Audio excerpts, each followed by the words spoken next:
Yo, yo, yo, yo, yo. What's going on? Can y'all hear me? I need to know if y'all can hear me loud and clear. Loud and clear. Can you hear me?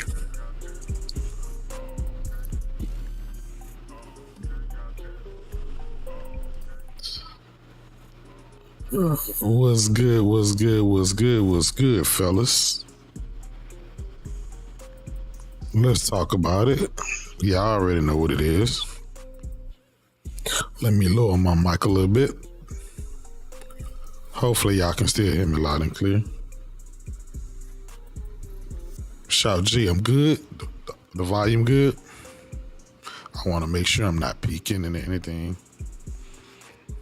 Yeah, I know it's been a while since I've been live.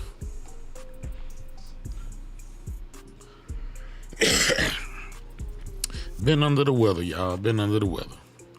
Been traveling. Been out of the country. You know what I'm saying? Been putting my passport to some use. I'm back, feeling a little bit better. Now I want to talk some shit. Come on in, hit the like button. Y'all know what time it is. Mello is Lil Rodney's son. What up, player? Salute to you, brother. Joshua Carter, what's good, player? Classic 153 in the house, what's good, player? Shout G. Wanker 76, what's good? Neon Berry, I see you, player. I see you.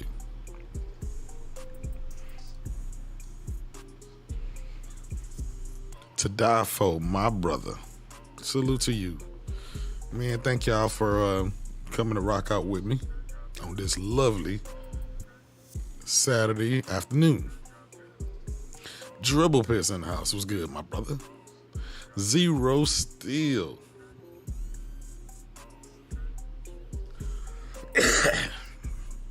Who else? Buck. Hey, Buck. Hey, I came and I was looking for you. I thought we was gonna go live, but then I seen Ricky Brown was live. Y'all was in there, so I ain't want to bother you on that. Navy Vet was good. Bruh, man from the 5th floor. What's good, player? What is good, player?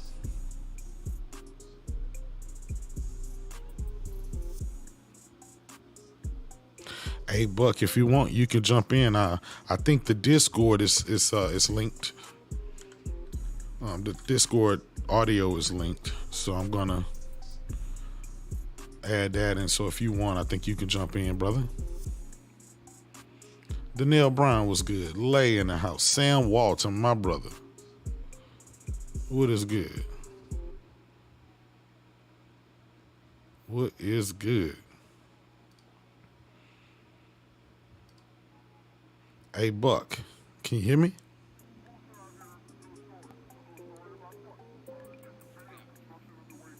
Okay. There you go. Hey, can you check the stream and see if they can hear you?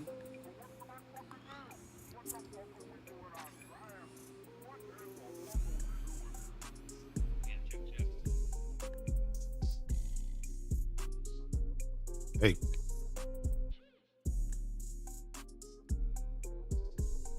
Yeah.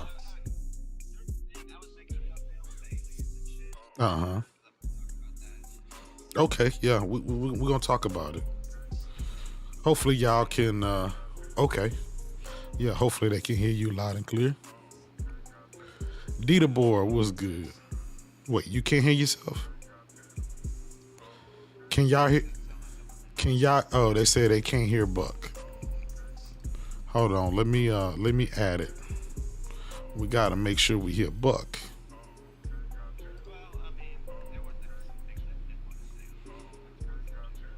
Yeah.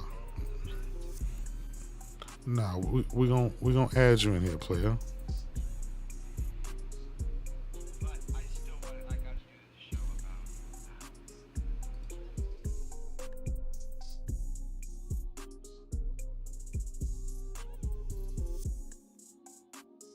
Okay. Say something else, Buck. I need to know if y'all can hear Buck. Yeah. Can y'all hear Buck?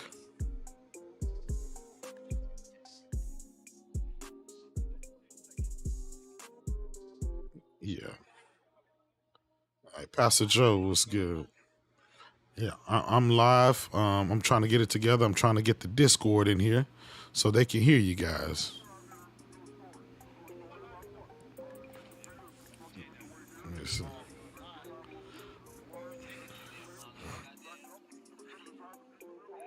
Hold on. Let me see if I can.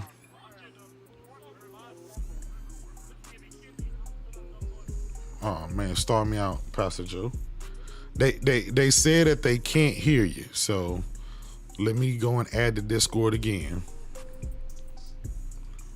Y'all just bear with me. We're gonna get to the shit talking. I want to make sure y'all can hear my brothers. Hey Buck, would it be audio input or audio output?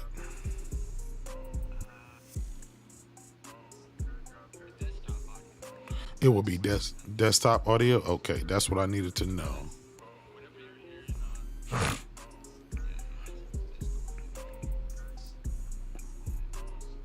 Browser source, audio input capture, audio output capture.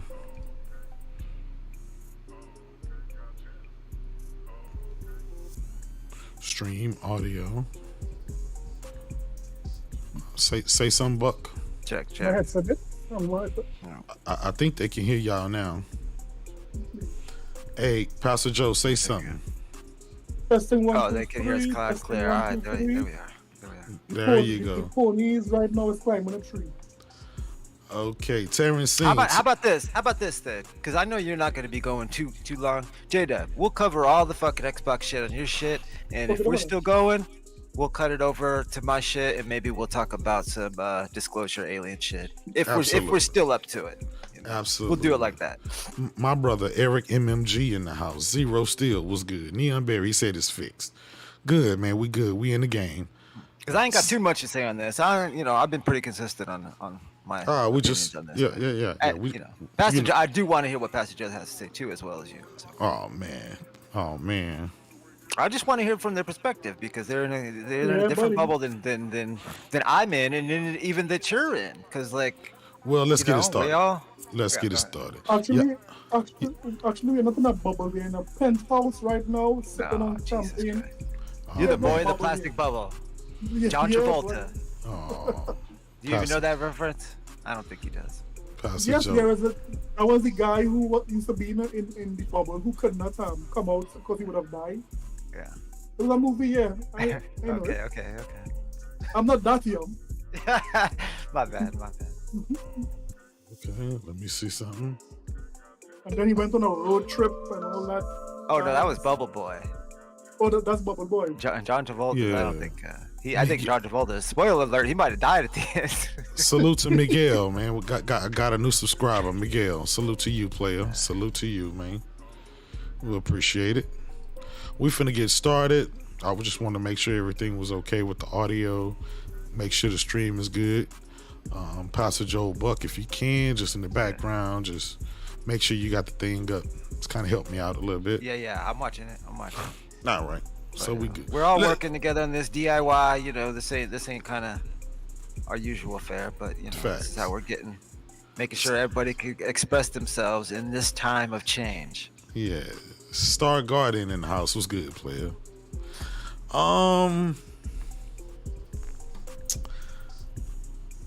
Let's see. This is how I want to start this topic, man. thanks everybody that's coming in to listen to me talk my shit. You know, we got Pastor Joe in the house. We got my brother Buck. If y'all can hit that like button, I want to give a salute out to my brother Next Gen 720. Hope he's doing well. Hope he's back pretty soon. We miss you, brother. You know, take care of whatever you got to take care of. We gonna be here. We ain't going nowhere. We gonna hold it down, and we gonna pop our shit and do Next Gen 720 Johnson style. You know what I'm saying? Yeah. All right. Now that we got that out the way, as y'all can see in the title and the description, Xbox fanboys have finally accepted mental illness as a cover-up for Xbox failures. Yes, that is as accurate as I can put it. And I'm going to explain why. Okay, man. I'm listening to your monologue. Go ahead. Yeah, you know, and I'm going to tell you why. For the last 10 years, I don't know if it's been 10 years, but y'all know what I mean. It's been some time. We've been back here on these podcasts talking shit about how my game is better than your game and your game is better than my game. And that's kind of been the flow. Xbox would put out a game, Halo, Gears, and Forza. You guys would proclaim it to be the best game ever. Sony would output a game, Horizon, God of War, Gran Turismo, The Last of Us, Uncharted, blah, blah, blah, on and on and on. That's how we do. That was a perfect balance. That was a great balance, right? Even the hardware. My console has more T-flops than your console. My console has full RDNA and yours doesn't. That was a great argument. That was a great stance. That's something that has played out since the Nintendo and Sega days and even before then. You know, that was the enjoyment. We've always had a console war. But something has changed within the last 2 years. It didn't just start 2 years ago, but it's been amplified over the last 2 years. And I think, again, it comes from the Xbox failure. Last generation, shout out to my brother Mac. Last generation, I think we've all accepted that Xbox One wasn't the best console. It had a lot of mistakes. They really didn't have a lot of games. And so they had a ton of mistakes. But I think everyone assumed that they would double down, come back, and continue to fight. And when that didn't happen, that kind of messed up a lot of Xbox fanboys. Now, we all know every generation you have a reset. We call it the Great Reset, just like the Matrix. Day one, my console launch, your console launch. We're going to see who has the best console, the best games, and everything else. And out the gate, prior to this generation, the Xbox had the most power. It had the better, on paper, designed console. It had the full RDNA 2, the Velocity engine, the Rapid Pack Math, the 25 T-flops of ray tracing cores, and on and on and on, right? It was eating monsters for breakfast. So they had the power of narrative again. They won the power narrative. But most of all, the most important part was the games. We know what happened. Halo was supposed to be a launch title. It failed to launch. They didn't have anything else ready. So the first year was a wash. No games. If you want to count the Medium, if you want to count the Falconeer, go ahead. But for the most part, Xbox launched 2 next generation consoles with no games. That did something to the psychic of the Xbox fanboy. They were in disbelief that Microsoft again was unaware that this generation was coming. Salute to you, J767. Thank you for subscribing, brother. So they again was unaware that Microsoft wasn't going to be ready for this generation. We had my brother post up out there saying how PlayStation had launched this console too early. It wasn't ready.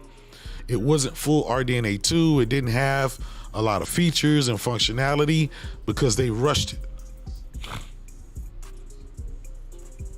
And this came, you know, we heard that from the RDX boys. We heard that from JS Corden and those guys over at Windows Central. Everyone was saying this. Major Nelson, Destin Legary, all of these people said that PlayStation wasn't ready for this generation. But some kind of some kind of way PlayStation found a way to launch its console with next generation games and cross-gen games. It had I think it launched with seven games. That includes Miles Morales, Demon Souls, and so forth and so on, you know. And Xbox didn't launch with anything. So that was year one. That was a wash. Year two, Halo launched. It was a dud. That was disheartening. Then that following year, last year, 2022, Xbox didn't launch. They didn't release one single game from the first party. And then I think that was the nail in the coffin for the Xbox fanboys' mental state. Because they realized here we are, another generation with no goddamn games. This is laughing like crazy back there. Uh-huh. I mean, Shadow Ghost was good. My brother was good. Muck was good. It is good. It is good to bring this back up every once in a while, so we have this timeline because we're in different narratives now. And you're right; they're riding high on cloud 9, but yes, it was. I'm setting. Put it in order. I'm setting the stage. I'm setting the stage for the topic we're going to talk about. Chronological. Today. Yes, because I want to make sure nobody missed out on anything. Right. So we started with last generation. We leaked on to this generation. Here we are in 2023. Their first next generation game, 30 frames a second, no ray tracing, no next generation features, is a dud. 50-something Metacritic, right? And this is after Microsoft jacked the prices up on their next generation games, right? To $70. So, with that being said, that's going to bring us to present time.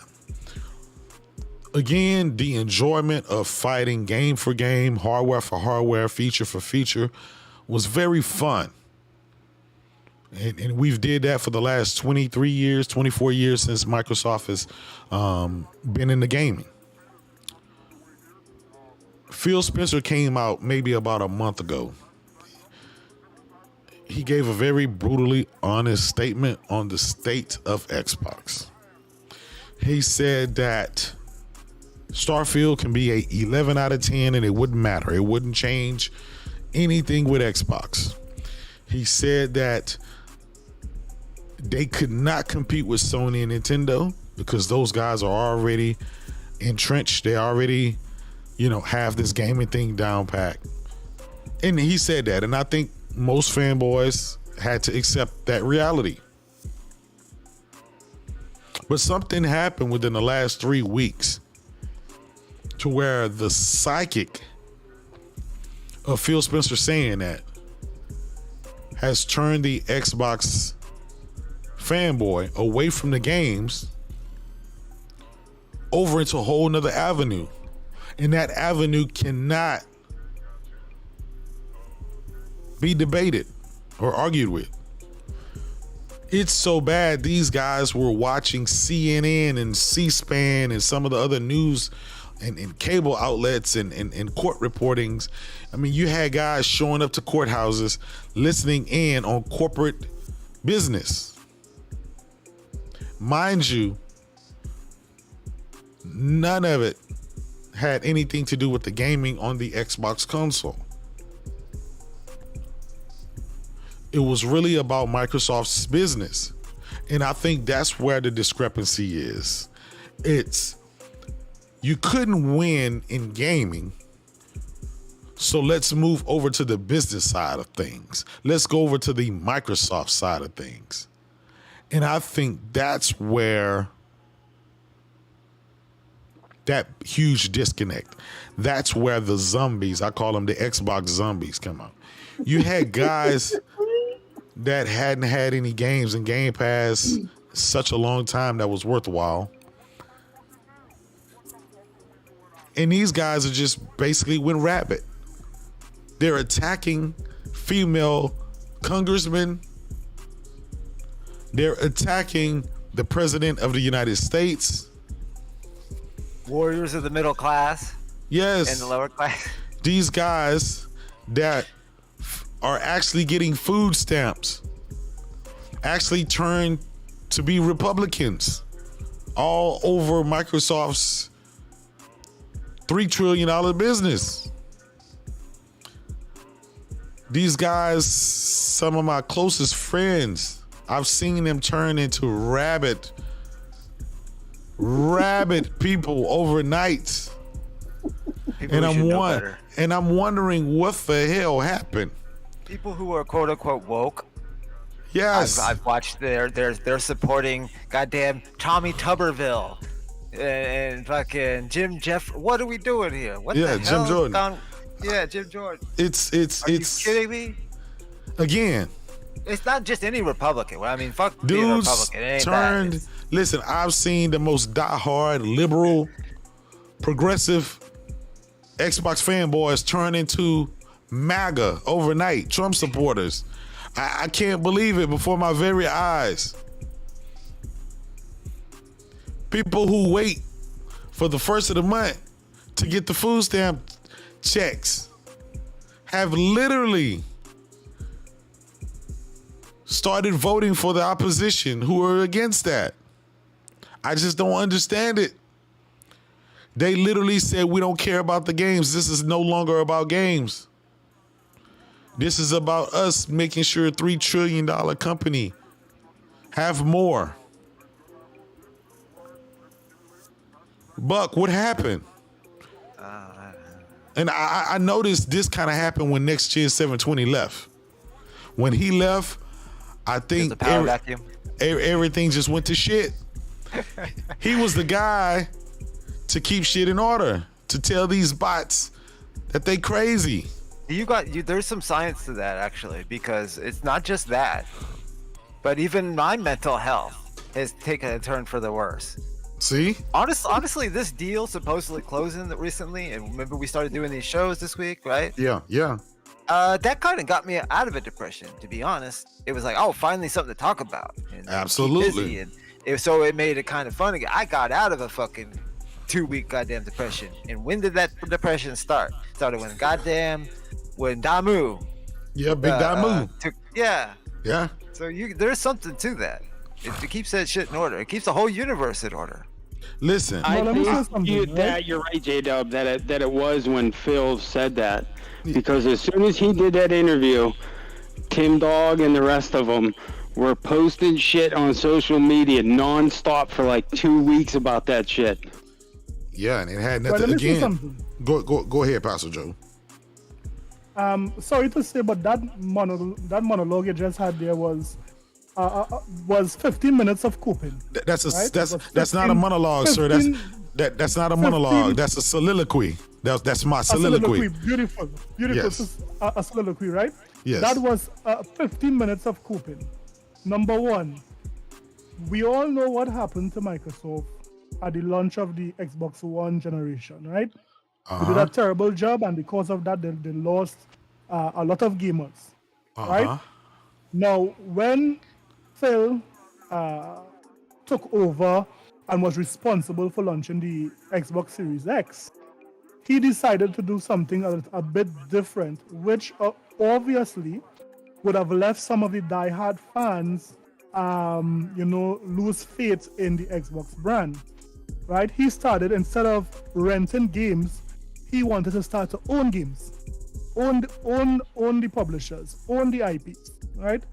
And that was basically Phil building back a different type of Xbox brand, leaving the idea of the shooter box and making the new Xbox Series consoles more appealing for a variety of gamers, not just the Mountain Dew drinking guys playing COD, right?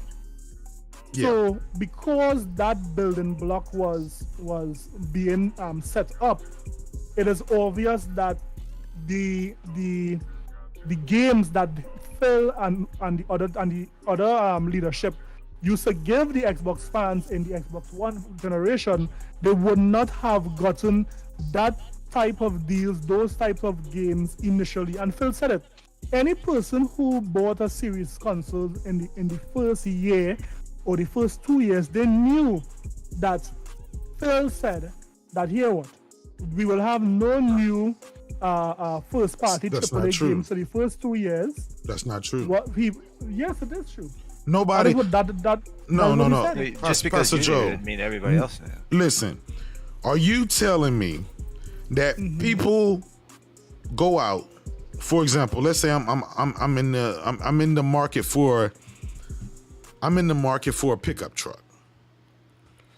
And are you telling me that if I go to buy a pickup truck, the dealer and the manufacturer going to tell me, hey, listen, you buy this pickup truck, but don't expect no tires for this pickup truck for 2 years? Is that what you're telling me? Yes, the dealership could say that, but it's your choice now if to buy it or not.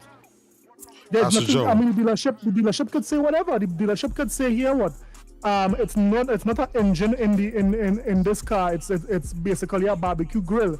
It's you now to say, here what, am I buying this vehicle to barbecue chicken, to barbecue lamb, or is it that I'm buying this vehicle to drive? See, guys, you have to decide, right? You see, guys, when I mentioned the zombies, do you see that logic Pastor Joe just gave you? Yes, of course. Imagine going to a car lot and buying a car and them telling you you're not going to get an engine for 2 years. Pastor Joe is saying that this happened with Xbox, that Phil told you that you won't get any games, so don't. Did Phil say that, Did Phil say it? No, he didn't. That's the point. No company would ever. Let me get the article. Go ahead. So I remember that distinctly reading that Phil said there will be no first-party AAA support or Xbox Series X exclusive games for 2 years. He said that. He said he will support both the Xbox Series games that would upscale. He will be basically making cross-generation games. So, you know what, Pastor Joe? Yeah. Supporting is different than saying you're not going to have any next generation games. Even Jim Ryan, right, said that they were going to be able to support the PlayStation 4 for a couple of years. But day one, you had next generation exclusives.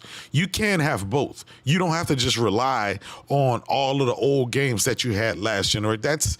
That nobody who bought an Xbox expected to go 3 years without any next generation games. And nobody damn sure expected to go 3 years and finally get a first party next generation game that's 30 frames a second, no next generation features, no ray tracing, no nothing. And then nobody expected your second next generation game to be 30 frames a second, no ray tracing, no next generation features. Do you see what I'm saying, Pastor Joe? What is your expectation for next generation? What does next generation mean to you, Pastor Joe? Next generation means better looking games, better running games, new experiences, new mechanics when it comes to games. So right? have you gotten that with Xbox Series so far? Definitely. Where? Name. We have gotten that. Where? What games? we have gotten what games? Smoother games when it comes to like No. Infinite. No ray tracing. No. We're talking about next Yeah, generation that's games. We're talking about next. We ain't talking about the old back-to-back games. We ain't talking about last gen games. Next generation no ray games. tracing. Well, next generation, what we would have gotten was Flight No. Simulator. Pastor Joe, Rush. listen, We Pastor have Joe. gotten, Hold on, Pastor what's Joe. that? Name the next generation games that has next generation features. Hi-Fi Rush, Forza Motorsport, Flight Simulator, and we have others coming, of course. What next generation features? For one, Forza is a cross-gen game.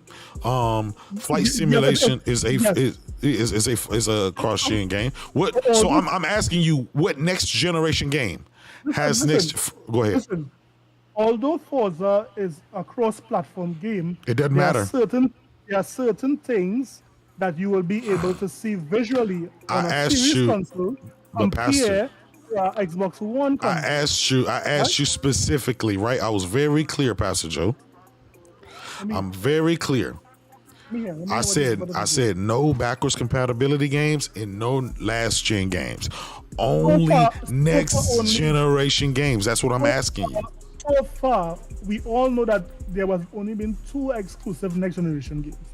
That is Redfall, right? Which was a dud. I could admit that. And the marvelous, the ever young Hi-Fi Rush. That's exclusive for the Series X. What next generation features did that game have? 4K 60. It's an indie game, Pastor. That's 4K 60 is not next generation. Go ahead, give me some next generation features. Well, actually, it has a higher frame rate than Returnal. I mean, would you say that Returnal is a next generation game? Returnal has 100 frames, sir. And it has ray tracing. And it has ray tracing. When Returnal was launched, it was not. It was 60. It was 60 frames a second. It don't matter. It's 120 now. It was 1080p, correct? No, it was Pastor Joe. Yes. It's a next generation. Listen, it has next generation features such as instant loading, 120 frames, 60 frame options. Not at launch. Okay. You see, So what? It didn't have it at launch. They fucking have it. That's the difference. Okay, when it is Redfall gets this, would this narrative die? When if Redfall, when it gets 60 FPS, by then the game is probably going to be dead.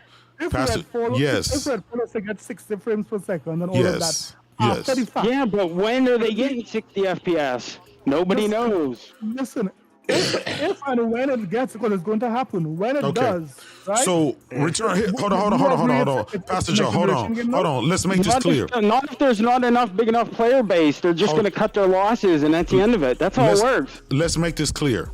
When Returnal launched, it launched with 2 modes, right? It had a performance mode and it had a standard mode.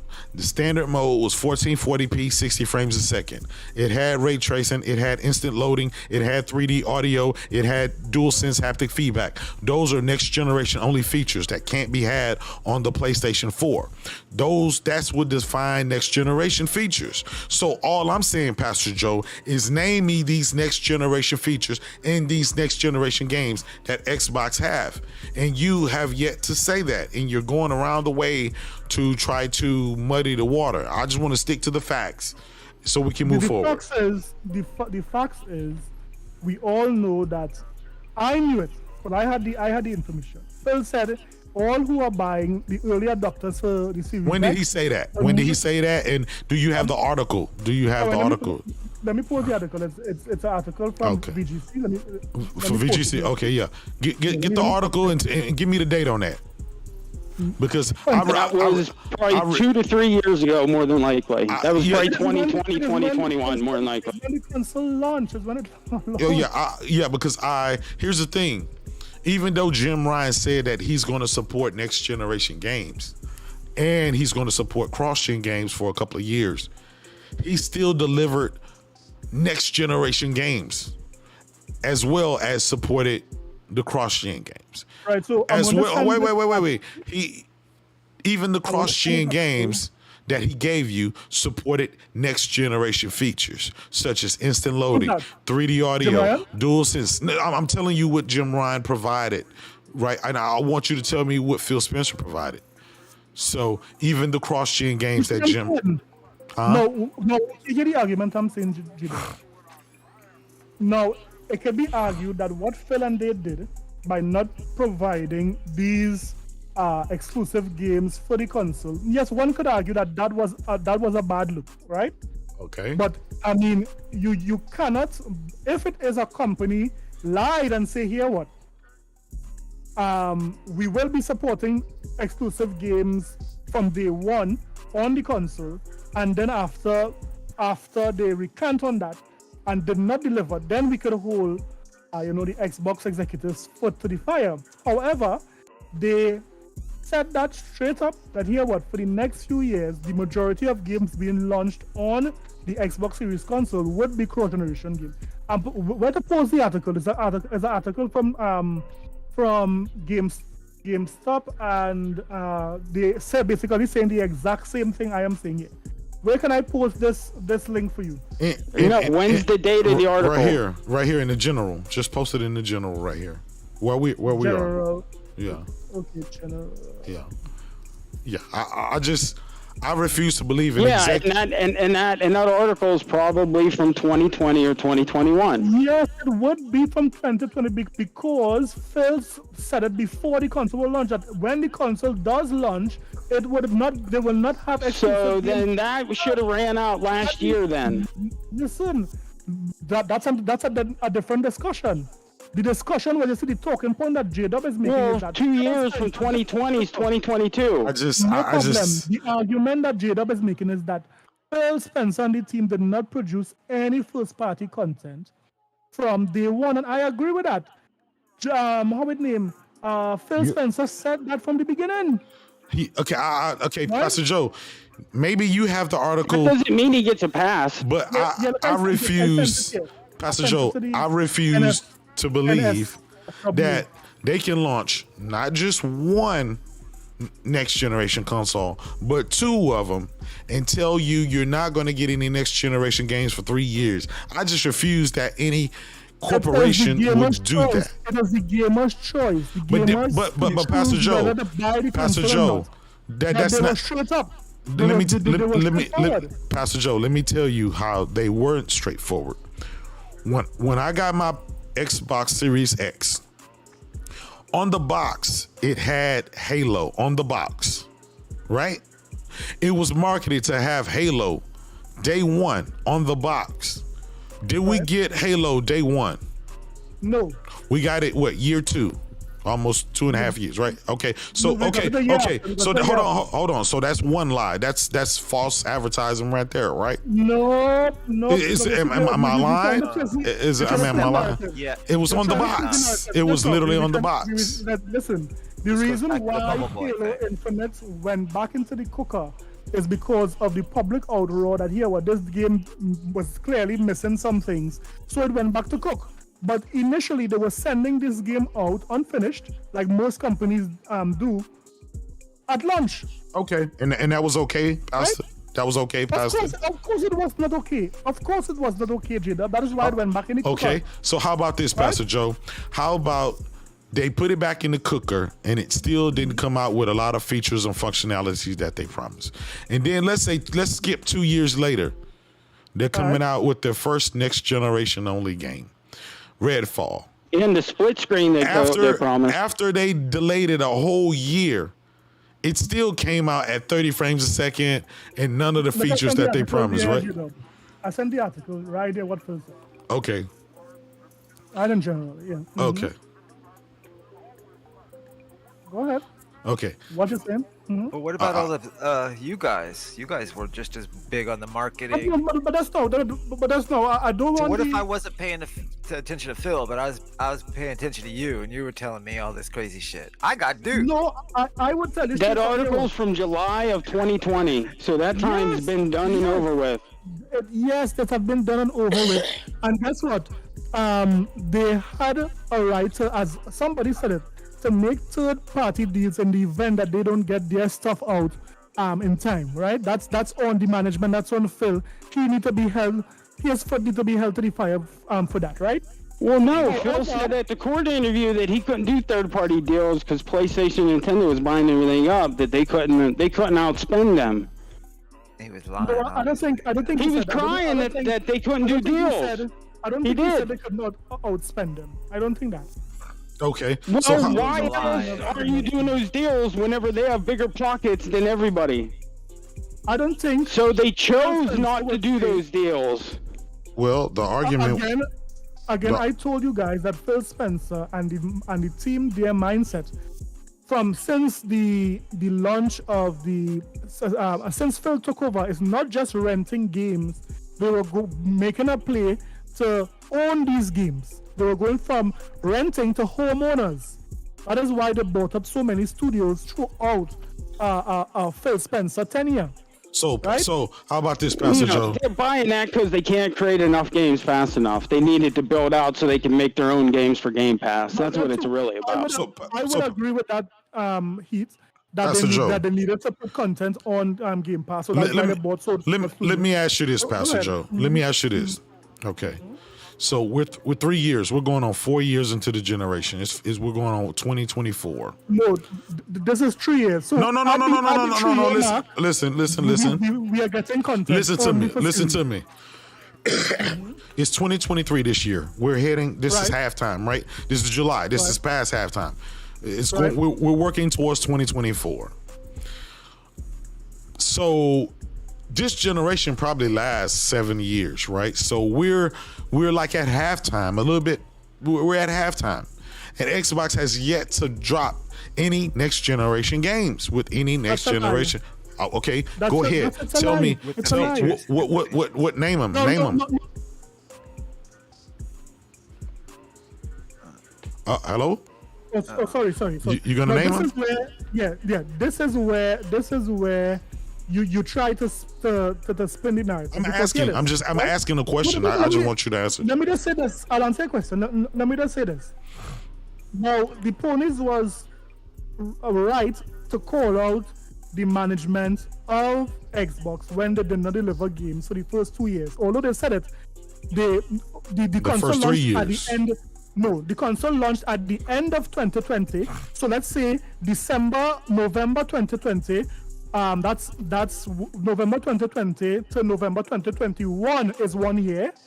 No, November 2021 to November 2022 is 2 years. So we are 2 years and let's say 7 to 8 months in, not 3 full years as yet, J-Dub. As Okay. you like to spin that narrative. Okay. That's number one. Okay, right? call it 2 and 3 in Give it 3 take quarter, 6 2 and 3 months. quarter, Give it right? take Okay, 6 months. okay, 2 and 3 quarters. After 3 fucking years. So- okay. Cut hairs here. We are not going to 4 years. Okay, No, let's see. okay. Two. Okay, for the let's. first- I know. I want to agree with you. Two Yes. and 3 quarters, right? So in Right. 2 and 3 So for the quarters. first 2 years, So you Go do ahead. know with Microsoft buying Blizzard, Activision, all that stuff, right? Before Right. you get any new games out of that, it's going to take another 4 or 5 years. So again, Right. we're gonna be in a whole nother generation, Pastor Joe. That's what I'm saying. That's Do you that's agree not with me? lie. Do you? That's do a you, lie so far, J-Dub. Okay, when do you? Hi-Fi Rush came out from Bethesda. When do Hi-Fi you- Rush came out from Bethesda and exclusive. But I'm Xbox. I know, but I'm asking you right from this deal because we already know Hi-Fi Rush and all other games that they launch were already being developed prior to this generation started, right? So Right. I'm saying from the deals that they've done with Blizzard, Activision, and some of the others, starting a new IP, it takes, we already know, 3, 4, 5 years.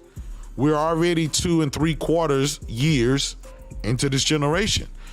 Do you agree that before we see the fruits of these purchases, right, for new IPs for your console or your ecosystem or whatever, it's going to be another 4 years, another 5 years, potentially next generation.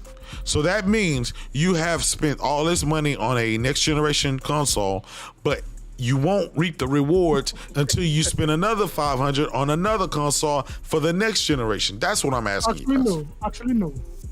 I know that's a failed talking point by I'm asking. I'm just asking. I'm just No, asking you. no, just no. We will get to that. math, I math. want to call out. I want to call out. The hypocrisy. I want to call out the hypocrisy. Right. Okay.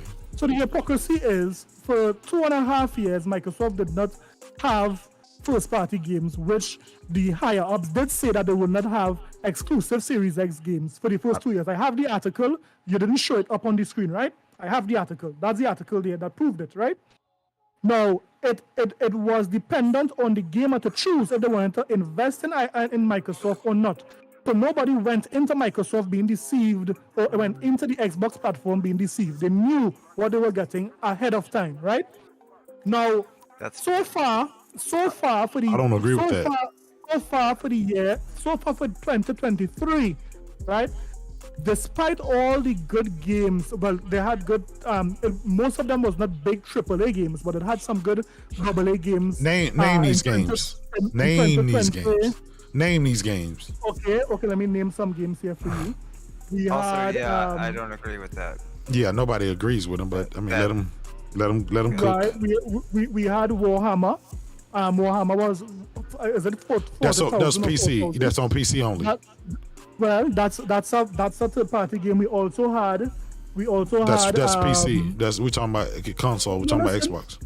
Listen, we had Deathloop. We had. Wait, that's Grounded that's a place that was a PlayStation exclusive for a whole year. Listen. I'm talking about through 2021 into 2022. Yeah, we had Grounded was out 2 years before. We had Age of Empire. We had that was PC exclusive. We had Halo Infinite. Listen, so those was the games that came out from Microsoft Studios and their third party deals, right? Man. We had Dust Falls. We had all those games, right? Now when it comes to this year, Microsoft has already put in their timeline that when it comes to first party exclusives, we got Hi-Fi Rush. They attempted to launch our AAA game, which was Redfall. That failed. The next AAA game is Starfield, that is on the horizon very soon, and they are going to knock it out of the ballpark when it comes to Forza Motorsport, right? So we have 4 exclusive. That's not just for 2023 alone. When it comes to Xbox first-party games, there are 4. Name them. There are 4. Name them. I just named them: Hi-Fi Rush, Redfall, Starfield, and Forza Motorsports. Those 4 games, it came out from a Microsoft studio, right? We are not even talking about the deals they made with the other third-party games like Dragon Quest. It's not Dragon Quest, Monster Hunter. That was released on Game Pass. Wulong, that released day 1 on Game Pass. Wait, hold on, Pastor Joe. Hold on. There's a lot of games. Hold on, Pastor Joe. Before you continue. Before you continue. Do you know how crazy it sounds to name a bunch of multi-plats and claim them as exclusive because they come into Game Pass? No, I did not say it was anyway. Actually, no, Jim you Ryan named. said, I'm just asking, right? And I don't care what Jim Ryan said. I'm talking to Pastor. It's J Dub and Pastor Joe talking right now, right? I don't care about Jim Ryan. Because you care about Jim Ryan. No, I don't. I only care about the games. I care about the PlayStation games. That's all I care about. I didn't watch any court case. I don't parade any executive. I don't. My underwear don't get wet looking at an executive, Pastor Joe. That's not me, right? You got the wrong guy. I only care about the bangers, right? I've only ever said any PlayStation guy will always tell you and show you they only care about the bangers. Only Xbox guys care about the executives and court cases, right? So what I'm saying though, Pastor Joe, what is the hypocrisy, Pastor Joe? There's a bigger hypocrisy right now in the room because guess what? Although you guys rightfully called out Xbox for the 2 years they didn't have any games, right? I give you guys that, right? Not one PlayStation fan is calling out PlayStation in 2023 for their lack of first-party games. Where are all these true ponies? Where are the true ponies? And don't tell me anything about they had games because before. they delivered Game of the Year bangers for the past 5 years, you weirdo. Because Pastor Joe, let me Pastor Joe. Wait. Do you want me to? Do you want me to name? Hit him, J-Dub. Hit him with the game. I mean, I can name the game, all the games that they drop, and the hardware and everything else if you want me to. But if you don't want me to, I won't. You are going I'm asking to you. VR. I'm just gonna ask. I'm just gonna. If you want me to name all the games that they, VR games. It doesn't matter. Okay. Let me bypass the VR game. And I'll do you want me to bypass it? It doesn't matter because I can just name the games, right? Games, eh?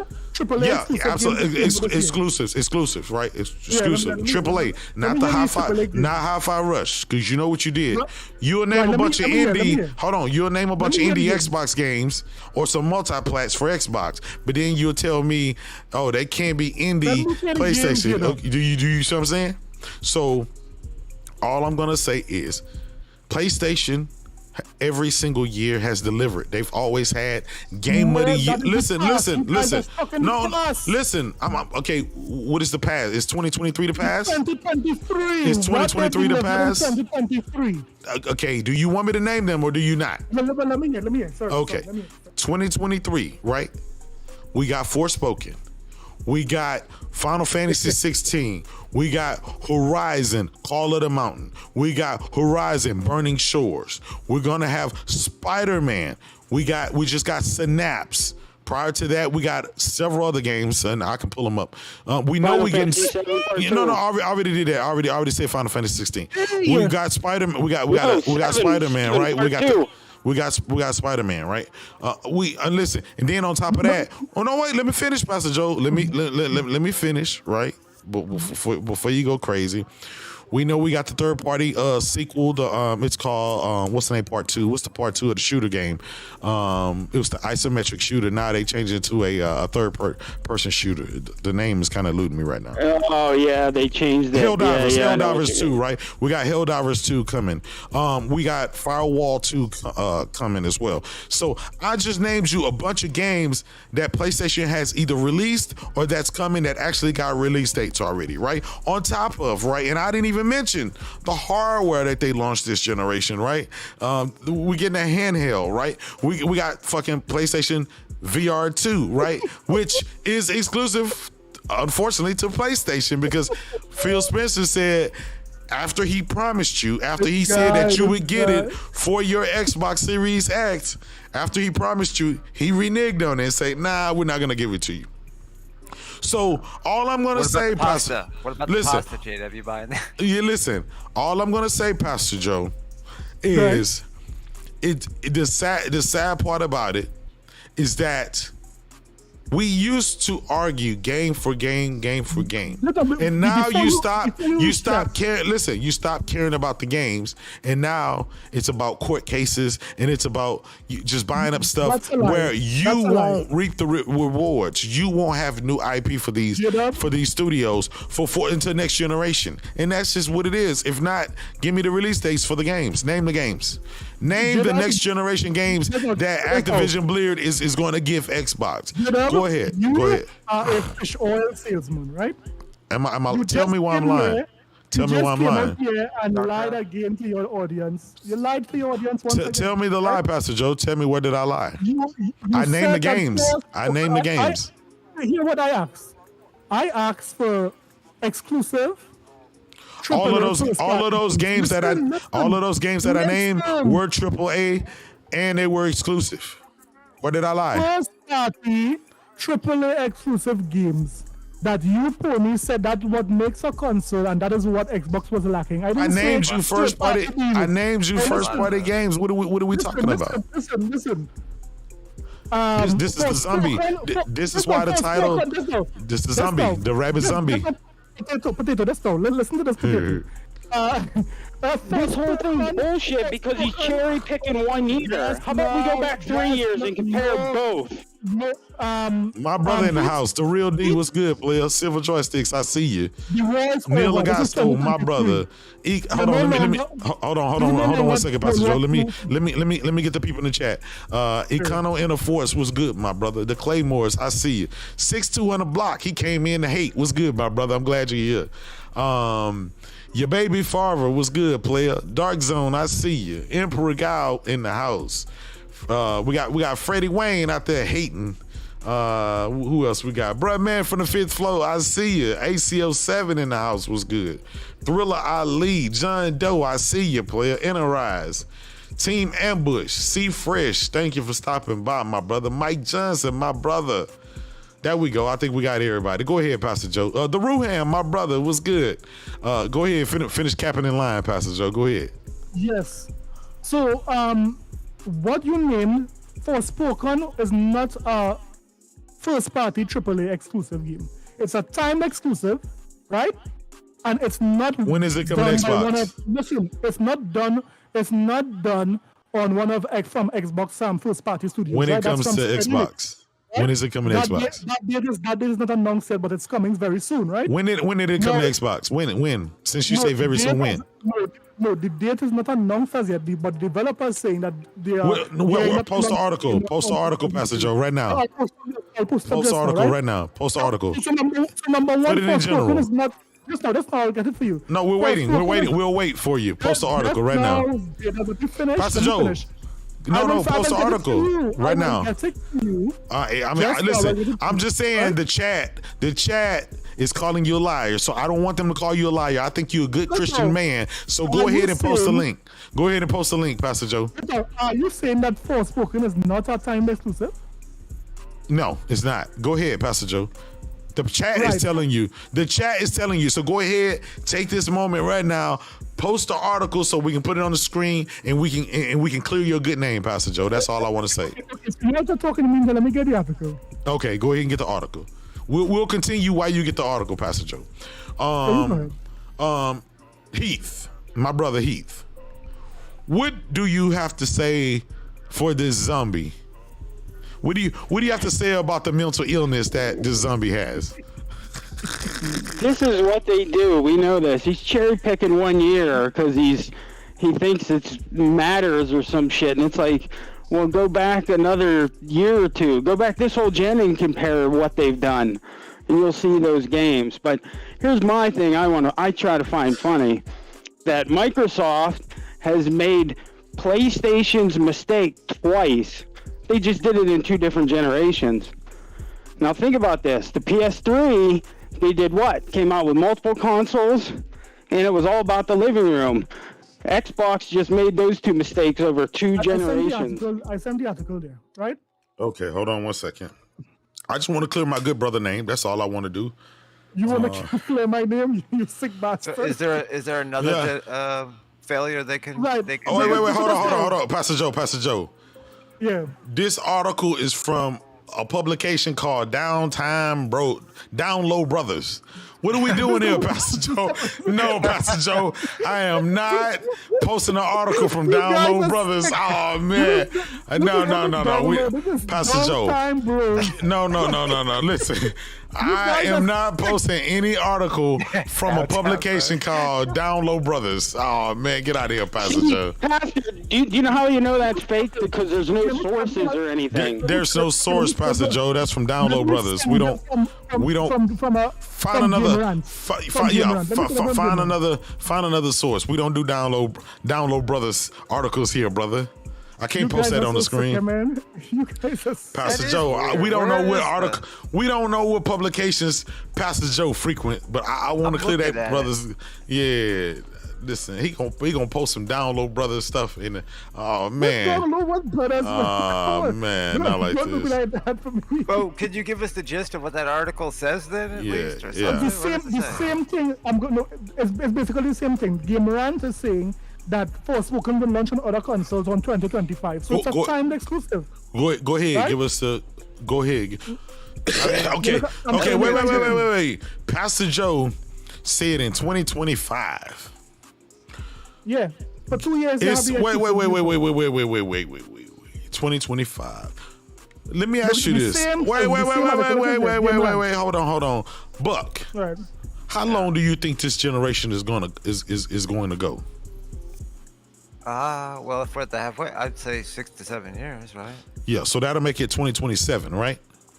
2026, 2027. Yeah. So We'll hear by the 2026. time Forspoken comes to Xbox, allegedly, it's going to be a new generation. That's all I want to say. And Like, I've never heard of a 2-year timed exclusivity deal. Usually it's 6 months or a year. yeah. I sent the article on Game Rant, right? Now, the hypocrisy lies Hold on. here is that you guys... Oh, wait. Okay, hold on. Let me clear Pastor Joe's name. Let me clear. You know, we got rid of the Download Brothers article. He has one from Game Rant. It says Forspoken's PlayStation exclusivity deal is longer than usual. Scroll down, yeah. Scroll down. No. I know, I get it. I just want to clear your good name first, right? He says what's striking about Forspoken, besides its promise and potential, is the deal that Sony has struck to make it time exclusive for console this generation. Okay, so they cut a deal in 2020. It's going to be exclusive until, it says until 2026, Pastor Joe. No, that's 2025. Oh, what's the problem? It says 2026 right here. Isn't that the Xbox way? I thought you guys wanted games to be more everywhere. The thing is, we don't care. Okay, we don't care about so for Forspoken, hold on. The thing is, J-Dub, that I'm Yeah, but you showing have you to- that it's you have not to buy that PlayStation Forspoken is not exclusive for PlayStation. It's a lie. it is right it's now. not a first. It is not Well, a Pastor first Joe. Where else party. could you play? Where else could you play it right now?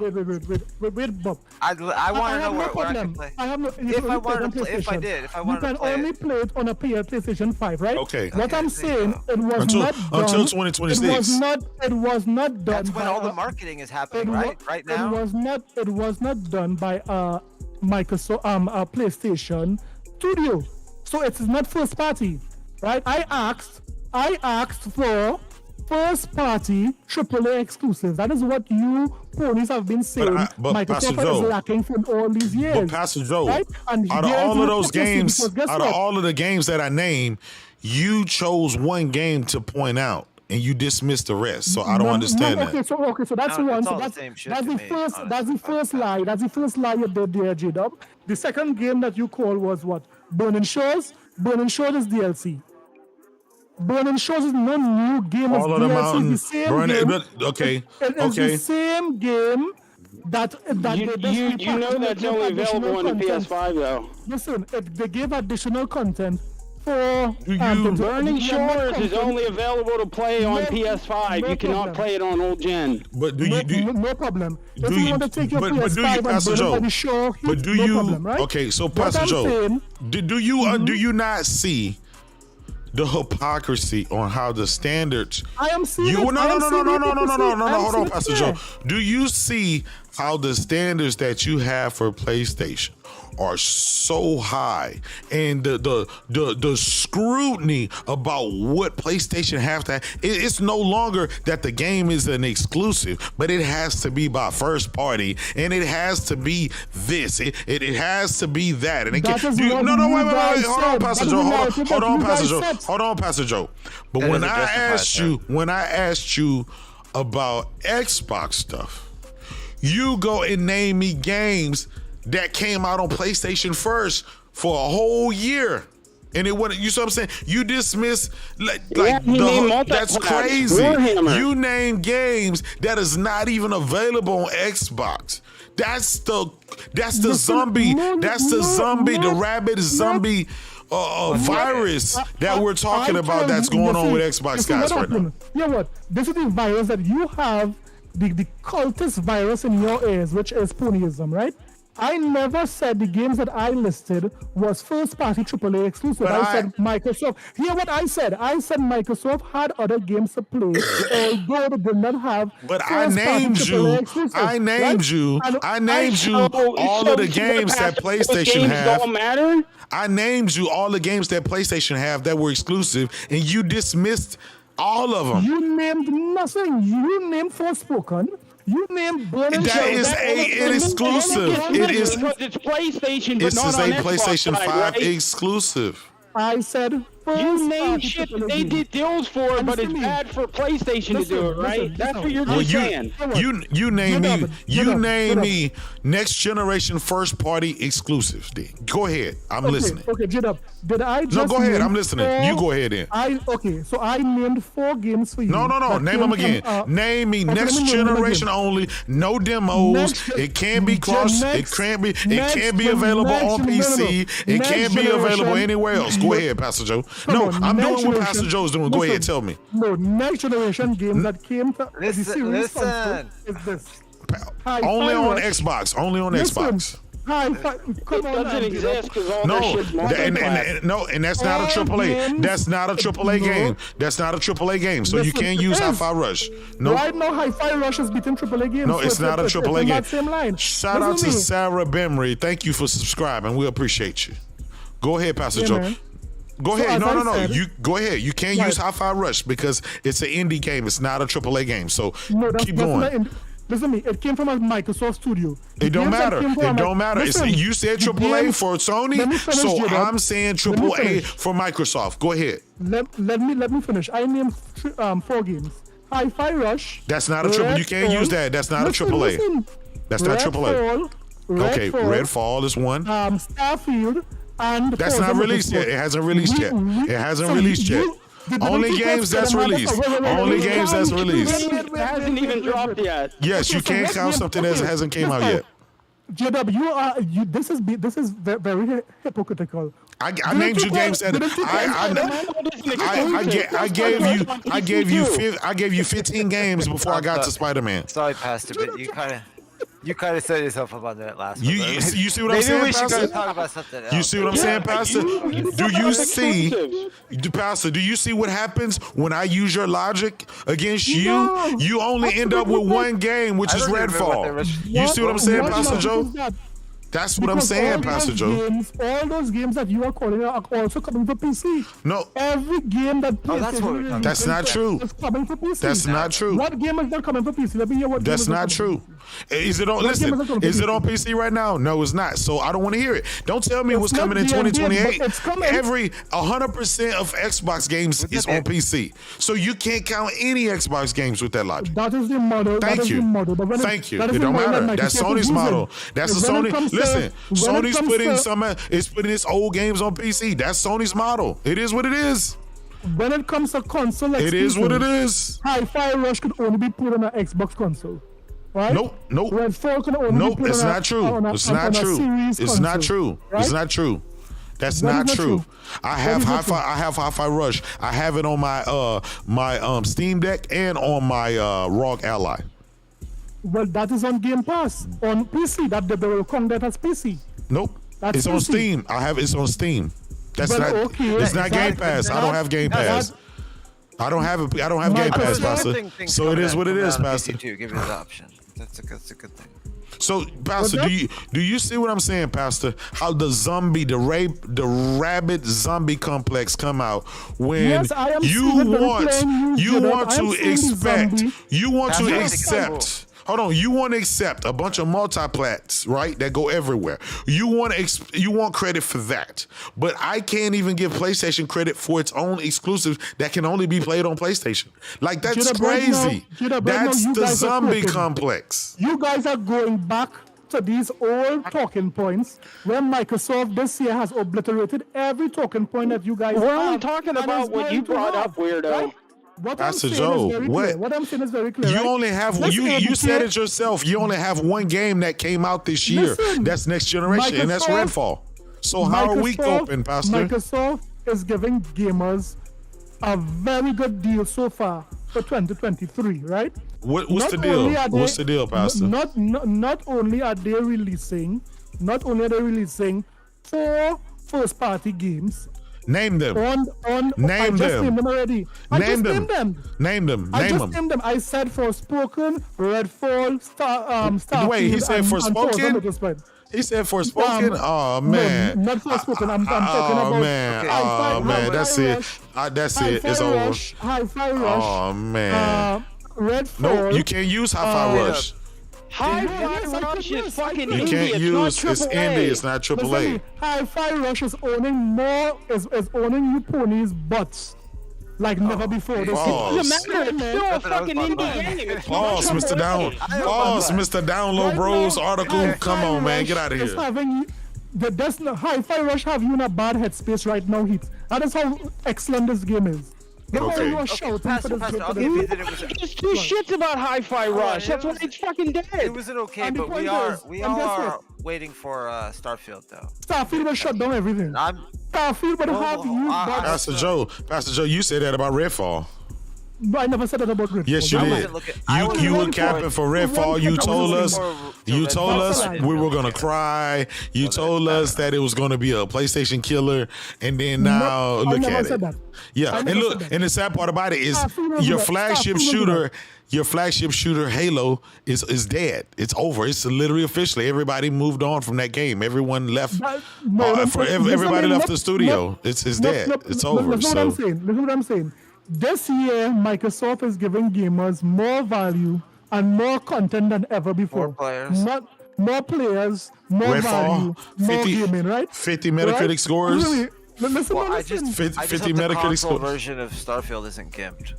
Oh, it is good. I hope The Series S, I want it to be because really it's good made on for the console. Series S. Of course, it's going to be I want it gimped. J-Dub, It's since 30 that frames a showcase- second. 30 frames a second. No ray tracing. No next generation features. It has J-Dub, loading screens. J-Dub. You can't land on the planets. I Since mean, that- like, since that showcase, you guys have been in a bad headspace, right? Hey, and J-Dub, Since- we're gonna see since more that- indie studios skipping Xbox with physical and Yeah. just not Yeah, putting their they- games on there at all. all of the developers are already skipping Xbox already. They were already starting to just go to PlayStation. J-Dub, you are not the same J-Dub. That ABK deal not gonna Well, work here's the out thing for you. about Pastor Joe. Right? Here's the thing about the Not gonna work out ABK for deal. you, J-Dub. Pastor I Joe. can agree with that. Here's the This thing whole- about the whole- ABK deal, right? Again, knocked everybody. it created the mental illness. It created Got the a mental. contusion. It created the mental illness, right? And this is why I named the podcast what I named it. That deal. Actually, Listen, it created a mental illness in the Xbox does. guys to where you guys hold on, Pastor. You guys were watching C-SPAN. You guys were attacking politicians. You turned into Republicans when you were Democrats. You did a lot of stuff all just to have the same games that you were going to have anyway. The PlayStation get these games. You guys get these games. PC guys get these games. Even Nintendo Switch are getting these games. So nothing has changed. That's why I said it created the zombie complex. That's a lie. You J-Dub. guys are Everything has zombies. changed. You couldn't win in the games, right? You couldn't. Hold on, no. You couldn't win in next generation games. You couldn't win in new creative IP. You couldn't win with VR. You couldn't win with the power narrative. You couldn't win with none of that. So what you guys did, you changed and went in a whole different direction. You guys started capping for some crazy shit that made you guys look crazy like zombies. That's why I call you're rabid zombies right now. What are you even arguing for? Okay, let me just say one thing before we continue, J-Dub, right? First of all, if the ABK deal was lost from Microsoft, if it is the CMA and the FTC won, Microsoft would have still be doing very good for the year, right? Because guess what? That showcase that they showed didn't really focus on anything from the ABK deal. That showcase that was shown this year showed what was coming on the horizon, and we know that there are many other games coming onto the horizon, right? So without even they showing anything from ABK, Microsoft won basically that E3 season. Everyone said it, right? How do you know they have games if they don't show them or tell you? That's an oxymoron, buddy. No, of course they showed that because they did not give us any update on many games, like Perfect Dark. They didn't give us any update on this game that came out from Rare. Is it ever something? There's so many games that they did not show, give any update for, that they still was able to put on a great show this year, right? So that narrative where it is, that narrative where it is, that narrative that where it is, but Microsoft would have never been nowhere without the ABK deal. It's a blatant lie, right? It's a blatant lie. Microsoft is killing it this year, and the ABK deal is not even the cherry on the top. It is the entire table. I don't know. They were kind of teetering there for a while, though. They got some good mind share in the last couple. Well, I mean, the Redfall thing was kind of. I don't think they want that. I don't think that Pastor and the rest of these guys have really thought about what happens after this deal goes through, because Phil did that interview and he said, whatever, it'll quicken. And I'll bet if this ABK deal goes through, we're going to see the end of Xbox faster than what we would have if the deal didn't go through. Get this potato. I mean, hey, all the Game Pass deals are on PC. There's none on console. To an extent, until they start changing their messaging, which I hope they do. I see signs of that shit too. I don't know how quick, but like. It just looks like they have one foot out the door or one foot in PC and fucking all this other horse shit. Didn't the APK deal reveal that Microsoft is currently making a next console? No. Yeah, I'm sure that's those plans on the table for another. Yes, after J-Dub said. Did you hear what J-Dub said? You have to have another fucking. I don't think Xbox is coming out with another console, and I'm gonna tell you why. I'm gonna tell you the reason why I don't think Xbox is gonna come out with another console. Majority of the Game Pass install base is on PC. They came out and it's over 15 million Game Pass subscribers. Show me the article. Okay, all right. So. I'm sending you this article right now. No, it's updating that ass. Yeah. They can still put out. They just gotta stop putting out. They'll put out with more hardware, but they'll pare it down maybe. Just do like a right. Do one good console. You don't need. I got it right here. Hold on. The ABK deal already revealed that Microsoft is making another next generation console. Okay, Pastor Joe. When I post this article. Yeah. And you find out I'm telling the truth, could you apologize to me, sir? Check the general, sir. Check the general. Check the general. I just want an apology. That's all I want. I just want an apology. Let me see. You call me everything but a child of God. I just want you to apologize. That's all. So just like Benji Sales and others have said, there's around 28 million Game Pass subscribers. 15 million, over 15 million of are on PC. Check the general.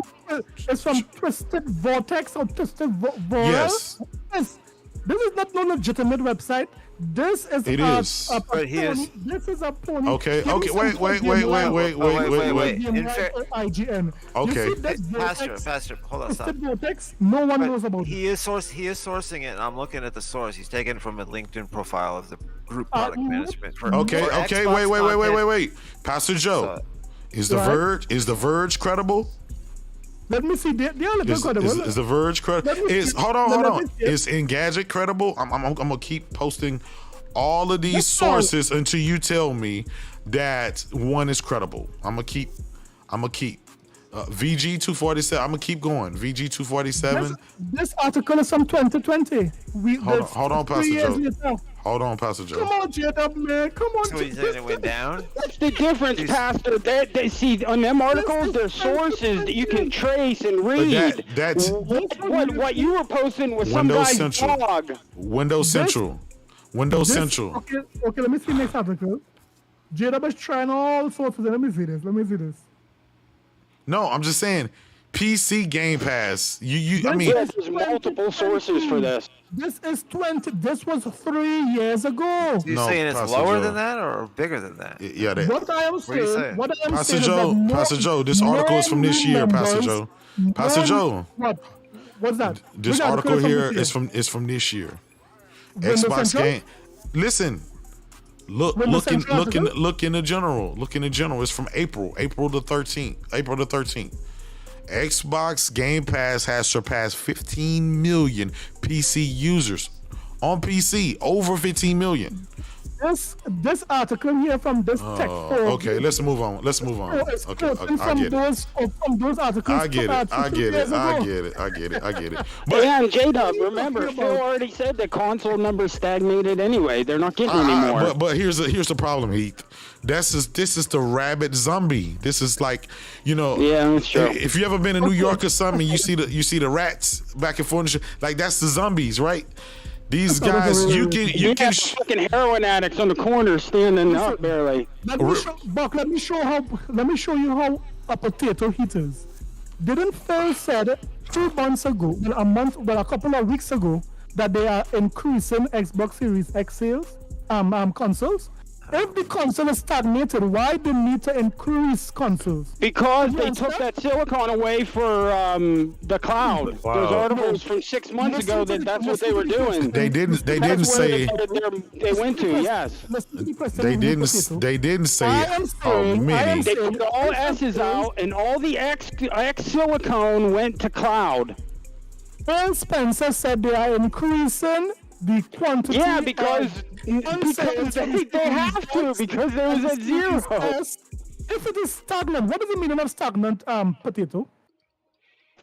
Phil said whenever he did that interview that Game Pass on console, the numbers have stagnated. Stagnated means stand still. There is no going up or going down. Yeah, it means there's not going to be any more growth on console. So they're looking to mobile and PC to grow Game Pass, which means Xbox is last consideration, buddy. Why do I need to increase consoles and when they buy ABK, it's just going to give them more of a reason to go multi-plat. That's all I'm saying. This is why you will be the ultimate potato, because you don't understand. You don't understand. Okay, go ahead, J-Dub. All right, let's go. Okay, let's. I mean, look, you gotta admit. Oh, okay. Here's the thing, right? I don't think we're gonna get anywhere with Pastor Joe. He's again the zombie, right? He's a zombie. I see it. We tried to say that, brother. We can't save him or Freddie Wayne. Well, listen. They got the only defense they do have is that there's mixed messaging that comes out of fucking Microsoft sometimes. Sometimes it's like they're saying what you're saying, and sometimes they're saying the fucking opposite. So that's why it's so fucking bullshit, you know. Well, J-Dub, let me ask you this, J-Dub. They just seem half out of the fucking console, but had their heart being in it, like, you know, the console shit. Let me ask J-Dub, Buck, and Heat this. You guys are not seeing no benefits to Microsoft buying the ABK. Not one benefit. Not to Xbox, no. Well, for me, Pastor Joe. Here's the thing. Here's my logic, Pastor Joe. Mm-hmm. You and I and Heath and Buck and Freddie Wayne, we've sat here and watched Microsoft destroy its flagship IP in front of our very eyes. And then you're going to ask me if I think them taking on the world's biggest IPs, right? Would they be able to just knock it out the park? Like, that's only a rabid zombie would ask a question like that and expect me to say, yes, this is good for Xbox. No. Let me just counter that, J-Dub, right? And this is how we could prove that you are this generous. If you're saying I got Diablo 4 for free for $15 a month, if that's what you're saying, and that was forever, a steady thing, forever, and perpetually. Yeah, and all the games that they had, then Call of Duties and stuff, and it stayed $15 fucking dollars. Fuck yeah, I'd be fucking happy with that. I'm just kind of skeptical that price.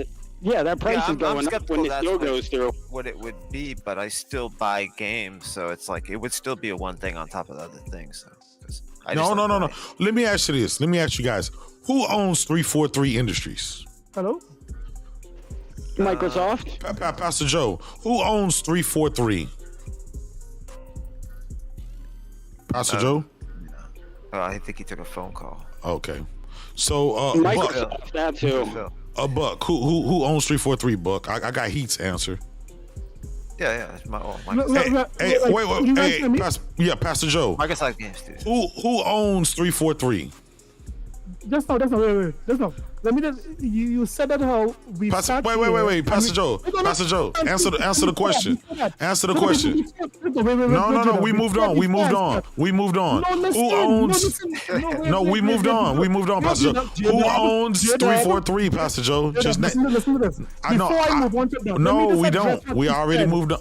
We already moved on. Let me address it because you're not going to run away from No, Freddie Wayne asked the question. We were trying to answer the questions of the chat. Freddie, I would answer that question. Who owns 343? Who owns it? Does Sony own it? Listen. Does Ubisoft? I will answer that just now. Does Almighty Next Gen 720 Johnson own 343? 2 seconds to fucking answer, weirdo. Pastor Joe, just answer the question, and you can have the floor. Who owns 343? That's it. Everyone knows 1, that. 2, 3. Who? Just answer it. Then. Answer it. 1, 2, 3. Who owns 343? I am not going to say something. Okay. You ain't gonna ask. Okay. So, hey chat. Who owns 343 Studios or 343 Industries? Who owns them? Can somebody in the chat tell me? Because I think Freddie Wayne is thinking Ubisoft own them. Or Freddie Wayne thinks EA owns 343. Right? J-Dub, here why you are generous, right? You said that Microsoft destroyed or Xbox destroyed Halo, right? Yes. Now, I said they destroyed their flagship IP. Listen. I would say that Microsoft did and Xbox did a poor job adjusting to this new wave of shooters and implementing. So it's Microsoft's fault. Okay, thank you. It's Microsoft's fault. Thank you. Can we move on? Thank you, Pastor Joe. You already said it. You just said it was bad management by Microsoft. You just said it was bad management by Microsoft. Yes. Thank you. Let's move on to the next one. Yes. Tadafo, let me get the chat. Tadafo said Freddie Wayne is smoking crack with Ridge. Oh man. Hey, that's crazy. Bruh man from the fifth floor. Hold on, I gotta get the chat, Pastor Joe. Hold on. Bruh man from the fifth floor said GT7 and VR is crazy. I like Forza Motorsport, but the VR mode in GT7 is a feature Forza can't replicate currently. It elevates GT7. Xbox is dead. Big facts. Freddie Wayne, they killing you in the chat, brother. I hate to say it, but yeah, they said he's been killing us in the chat. As Modus said, they made Halo built for Game Pass. Oh man. Okay, go ahead, Pastor. We ready to listen to you, bro. Right. So I would say that's not a true statement where you said Microsoft destroyed. You said it. Everything. You said their management. They mismanaged it. No, I said that they did not adjust the new. Okay then. Right? Yeah, that's Microsoft's fault then. Okay then. No problem. In the story. Let's move on. I can be objective that hear what. That yes, it was Microsoft fault. Thank you. Finally, did it take 20 minutes? Did it take 20 minutes for you to say that, Pastor Joe? Jesus. But hear how you can't even be genuine with your. You said it. You just said it. Oh, let me finish, not JW. Here why it is you cannot be genuine because you on one side you are saying that Microsoft destroyed Halo. But you fail to say that on the other side, they blowed up Minecraft. Minecraft has more players now. They didn't blow up Minecraft. Minecraft was... All they did was buy a huge game. That's all they did. They bought Minecraft, and that's it. They did literally nothing else. It was already booming. Who owns Minecraft? Microsoft bought them. That doesn't mean that it was their idea. The only thing they've done is made shit work. Yes. Put that marketplace in there and monetized everything. Hey, now that Microsoft community's pissed. Hold on, now that Microsoft has bought ABK, Pastor Joe is finna say the reason why COD is so big is because of Microsoft. Do you see how this is zombie? It's a zombie. I told you they got rabies. Man. That's why we're talking. Let's move on with the topic. All right.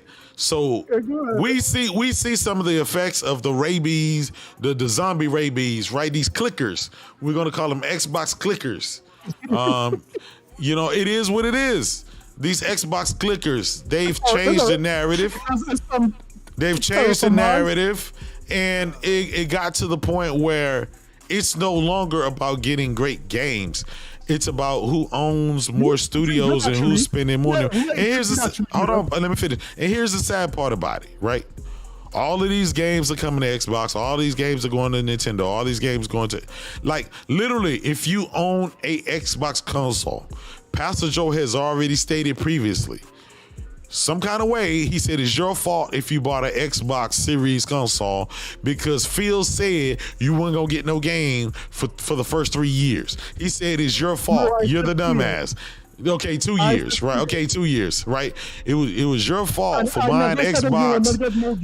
You literally just because guess what? All the persons did not get any AAA games from Microsoft. We had a lot of third-party games that you didn't have to pay to $7 Pastor Joe, we got those games day one on Game Pass. Pastor and Joe, guess what?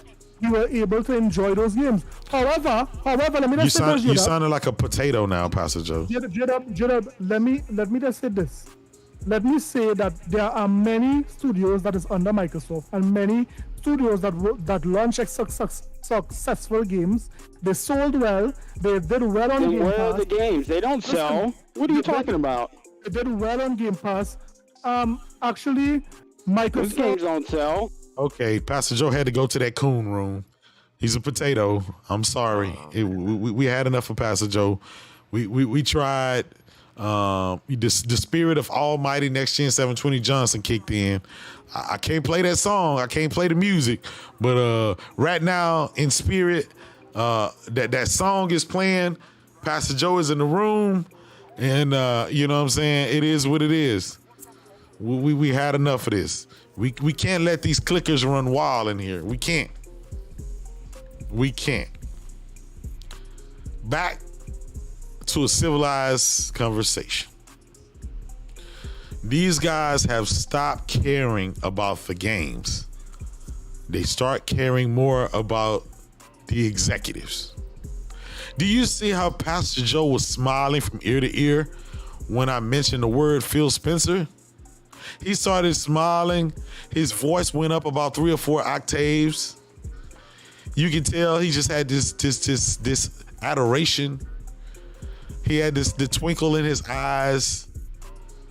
Like I don't understand how, like, even Freddie Wayne is the same way. When you mention Phil Spencer or Aaron Greenberg, they just get all giddy. Areolas. They get all giddy. Yeah, the areolas perk up. You know what I'm saying? I don't get that. Just like Ryan Landis said, Phil is their deal leader. Big facts. He's their Kim Jong-un. You know what I'm saying? It's crazy. It's crazy. Did you see Major Nelson left? Yes, Major Nelson said he had enough of the cult. He got tired of seeing grown men get full boners at the thought of Phil Spencer. One of the big guys from 343 or whatever left for Bungie. For Bungie. To work on Marathon. But they're saying that it's because they're draining the swamp. That's the swamp. Major Nelson is the swamp, I guess. Major Nelson really didn't do anything but just if they're going to drain the swamp, get rid of Phil. Yeah. Look, sadly, you'd have to get Freddie Wayne in the chat being zesty with the painted nails. Oh man, not like this.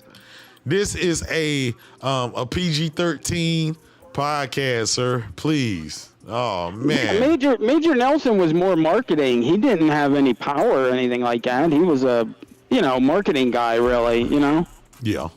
Well, we're waiting, right, for Phil Spencer to go ahead and take that dirt nap. When it comes to getting fired, go to the old folks' home. Yeah, it's time for him to listen. A lot of these guys need to go. He's got to go live on a farm. The deal went through. They're gonna get their multi-million-dollar payout, right? Bobby Kotick gonna get his $4 million payout. Lucy Lou or Lulu, whatever her name is, she's gonna get her payout, right? All these executives gonna get their payout. And they're not going to care what the hell happens to Xbox. They're not going to care what happens to any of that. That's just kind of what it is. But my whole thing is... because they're already putting on TVs and they want to come out with that streaming stick. They just put that on the back shelf. That's why I said there's not going to be a next generation Xbox console, because that streaming stick, because of the TV, because of the consoles you already have, because majority of the Game Pass subscribers are already on PC. So the console is very niche. It is. It's niche to the fact that they came out with a well, I'm not even gonna say a mid-gen refresh. Phil Spencer said the Xbox Series X is your mid-gen refresh. He said the Series S is like the current gen console. Phil Spencer said that. So that tells you where Xbox gaming is. But these guys seem to not care. As long as Phil Spencer is handsome, as long as he have drinks with him, as long as he smiled to him and he tweets him and all that stuff. J Boston Dunn, what's good, my brother? Long time no see. It's crazy. Hey, do you think they're gonna bring out bundles anymore now that Starfield's being bundled with every CPU and GPU that AMD sells? No, they knew that. They knew that that game wouldn't sell many copies. It's in Game Pass. They're gonna have some people to try out Game Pass for a month, and then those subscribers gonna leave. They said that their forecast was it was going to sell 10 million on PlayStation.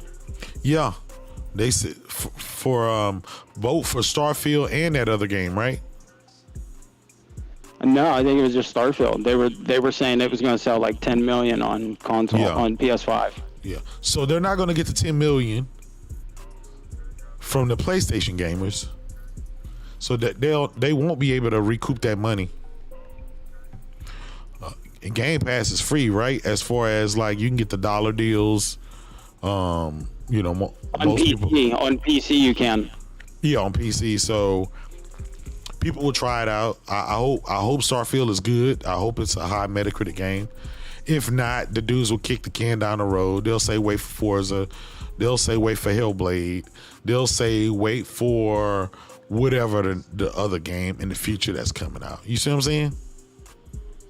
I just think it's funny they made fun of that Death Stranding for being a walking sim, and now they're going to be walking all over Starfield because that's all you can do is walk. Well, it's just like Hellblade. Hellblade is a walking simulator. It didn't become a they haven't even shown gameplay yet. Nah, we haven't. We're still getting the same fucking like combat and like actual button prompts. We're still getting like the facial capture footage and stuff like that. That's crazy. But that leads me to another question, Heath and Buck. Why is it the Xbox fan base don't care about games? There was a point in time where they actually used to care about games. Sure, they didn't buy them, but they used to care. They used to care. What happened to when they just, why did they stop caring about games? I mean, I don't know, that culture of the ones that do, it's still there, but it just became their energy had to get focused on all this other stuff as the culture grew into this other entity that doesn't really care about games, or that cares about the celebrity or whatever, like all the stuff that it's become now, which isn't the same as the community that was when it started. You know, it's grown, everything's grown, social media and shit. So I think they're focused. They started focusing on other stuff that kind of became what they were focused on, which is, this, for instance, this deal.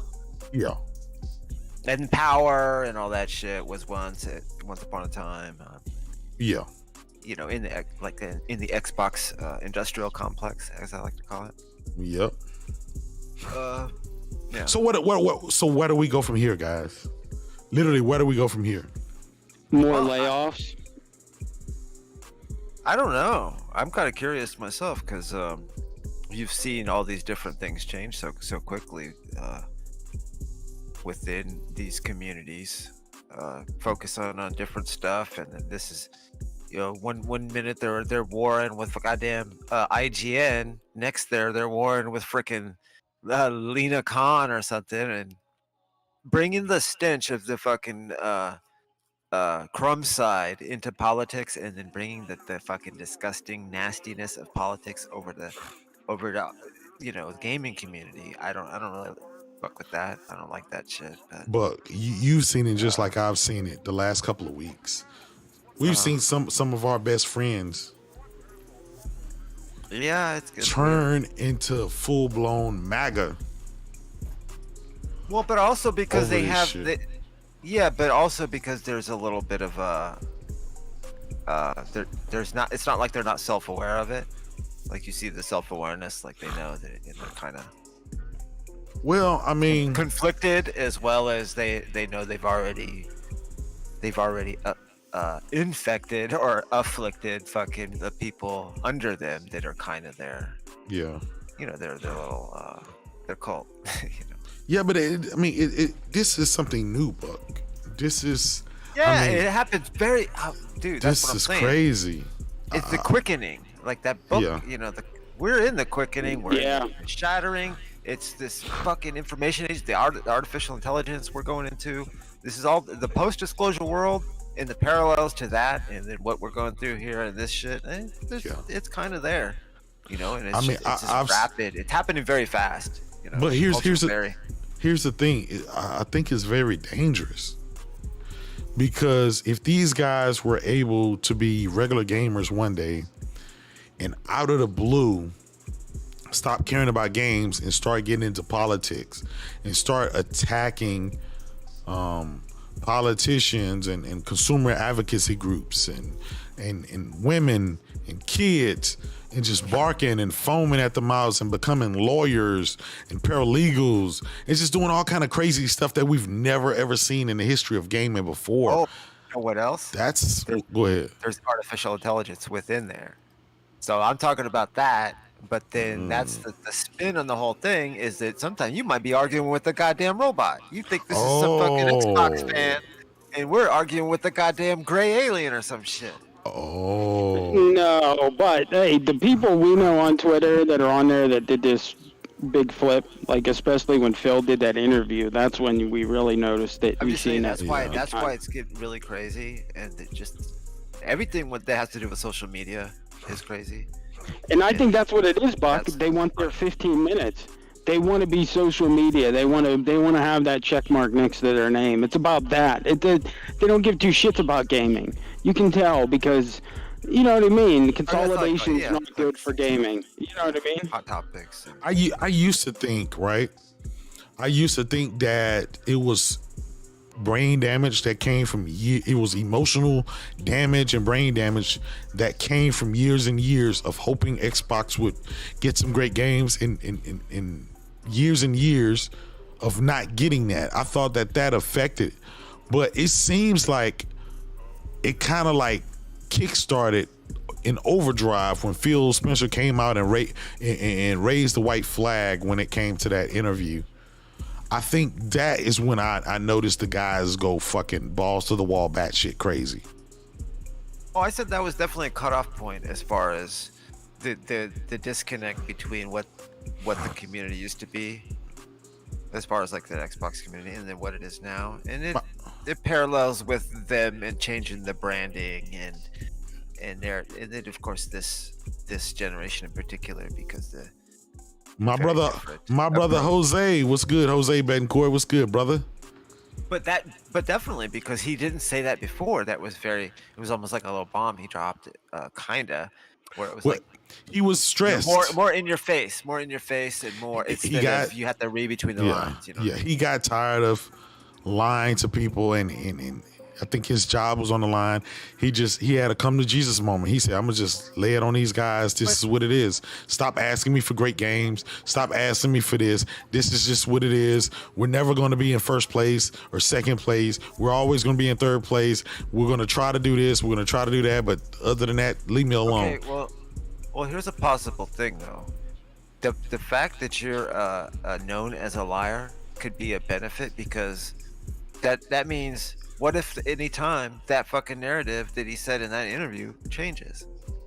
So the fact that he's a liar could be it could, but like, what if he just changes up the whole fucking thing? Like, that's why I was trying to get down to ask Pastor, okay, what is it that you're hearing that I don't know? You're telling me buckle up, all this shit. What's gonna happen? Here's the thing, Buck. Xbox changed complete gears. Like, Xbox has been a thing it's been in last place. It's been a failure for 24 years. You don't all of a sudden just wake up one day from 24 years of failing and become a winner, right? That just doesn't happen.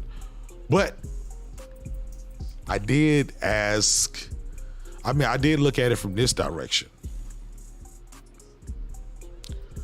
I think that interview kind of just told you it was what it was when it comes to the console space.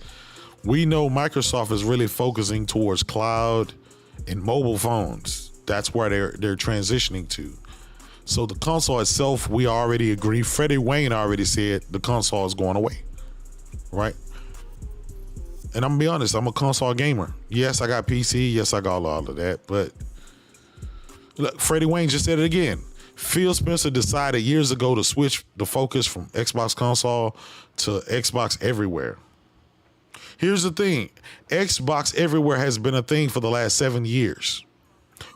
They've had access to 3 billion gamers for 7 years. Why aren't people partaking? If you have access to 7 billion people, but you only have 28 million people even subscribing for a month for $10, what makes you think you're ever going to get to 3 billion or 5 billion or 20 billion or whatever many billions you're looking for? Well, they want to buy their way there. That's that's kind of beside the point for me. From just as a gamer, that worries you because console is what gives gaming the what makes them, gives us the big fucking games and keeps it huge. Freddie Wayne, Game Pass has been out for going on 8 years now. But if that can change, Game Pass isn't new. It's been a thing for 7 years. They've had access to 3 billion people, right? If you include the PC and mobile phones. Nintendo service has more subs than Game Pass. Exactly. Well, everything has more subs than Game Pass, right? So, I mean, yeah. I don't get it, but I'm gonna be honest. We have to wait for the technology to catch up now. But here's the thing: majority of our friends, majority of the people that we know, game on a console. Why is it the Rabid Zombies, the clickers, the Xbox clickers? Why is it that they were so quick to just give up on the Xbox just because Phil says he's giving up on Xbox? Like, why do they adapt Phil Spencer's talking points as their own gaming habits so quickly? Because it's not about gaming, it's about social media. Because we've seen it. We've seen who them people are. One guy will post something and then you'll see 10 different ones post almost the same thing word for word. You know what I mean? We see it all the time. That's right. That's true. That's true. You want to give their consoles up to the Matrix too, if you really think about it. Yeah. That's what like the cloud is, or playing, if you're expecting your big AAA game still, when it's on everything, including phones, that means you got a PC somewhere sitting in a pod on a big ship, like in the fucking Matrix and shit. Yeah. You don't get to own the console. It's like sitting in the ship doing it. Yeah. I find it funny they're trying to push this cloud when they know the infrastructure isn't there yet. Nowhere is the infrastructure really there to be cloud, all cloud, none in the world. So they're pushing shit that's not even there. It might never be there because of how the cable companies have shit tied up and, for a million other reasons, you know what I mean? That it might take who knows how long before the infrastructure is there. So, you know what I mean? We gotta start disclosing they're forcing it. They're forcing this shit for no reason. Technology first. And then we'll be able to do it, because Otherwise, that's I'm true. not expecting triple A. If a game has to be made for everywhere and all that shit, that's just not good for the variety of gaming we want with just And they need to quit which forcing consoles this are for mobile us. shit. And the economy of it. But then again, everybody's playing on different shit now. So Hey, I want to give a special shout out to the homie Rome. I know you guys have seen him in Next Gen's chat. You guys have seen him in my chat. You guys have seen him everywhere else, even on Twitter. Salute to my brother. Please, guys, pray for him. At the moment, he's battling stage 4 cancer. We know he's going to make through it. We trust in God, and we believe that God's going to heal him and make him have a full recovery. So, if you guys see him out there on Twitter or something like that, just send your love and send your prayers his way. Yeah. So, I'm going to be honest. Again, the console war used to be fun because we used to battle game for game, hardware for hardware. It was fun, and I just seen some of the dudes just go batshit crazy overnight, and I'm like, oh my God, like, what happened? It really took the fun out of it. Now, mind you, kind of has nothing to do with the whole Activision Blizzard thing. Microsoft got it. Good. Kudos to them. Right? I still believe it is, before Xbox console reap any benefits of any of this stuff, before they get any new IPs or anything like that, it's going to take, years. So we'll probably be in the next generation if they ever see any benefit for that. So, but kudos to them. Kudos to Microsoft for doing that, right? But I'm worried about the actual gamer, the Xbox gamer, how they were able to change so quickly and just become rabid politicians, lawyers, news watchers, and just, I've never seen anything like it. And I know it has to be something that's mental, emotional, and it could come, being last place for so many years, it does something to a person. I don't understand, right? I personally don't understand why it's like, if you decided to dedicate yourself to this one platform, it's the last place, doesn't have the great games, they're constantly apologizing for it, and it's such a letdown for the last 10, 15 years. Why do you stick by that? Why is it a win? Why are you holding a line for a piece of plastic that has continuously let you down? And now you have to dedicate another 5 to 10 years of your life and hoping, like Pastor Joe, oh yeah, we're going to get games. You got to wait, give it time. We've been saying that for the last 10, 15 years, right? With Xbox. What keeps these guys motivated to keep doing that? Like, I don't understand that. Do you guys know? I mean, I see it just from an outside perspective. Just look, it's just a subculture, super subculture of nerd video game geekdom. Yeah, I mean, it is. It's kind of similar to, like, even back in the day, like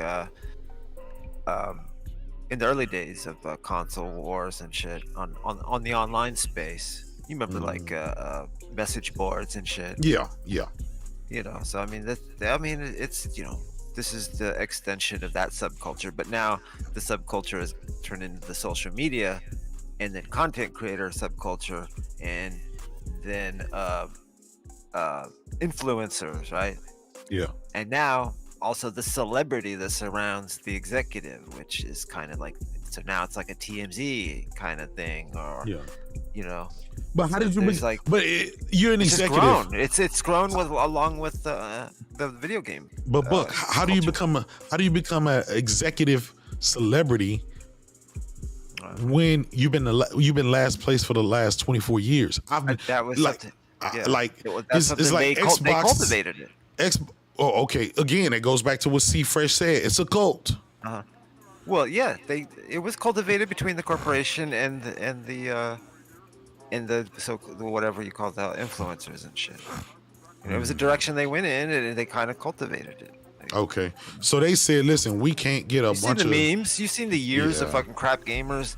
Every video he makes has Phil Spencer there smiling and shit. You know he started that years ago. So it was kind of built up to this. It's like it's just the direction they went in. That's the kind of cultures that started to develop on purpose, like kind of through the Xbox branding, and it's what they did. I don't know.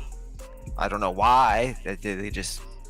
That's how I see it anyway. As a somebody's just looking at it from I'm an alien, so they just look at everything and kind of like I'm an anthropologist or something. J-Dub, it was definitely that fucking interview that broke them, because right after that's when we saw them posting nonstop.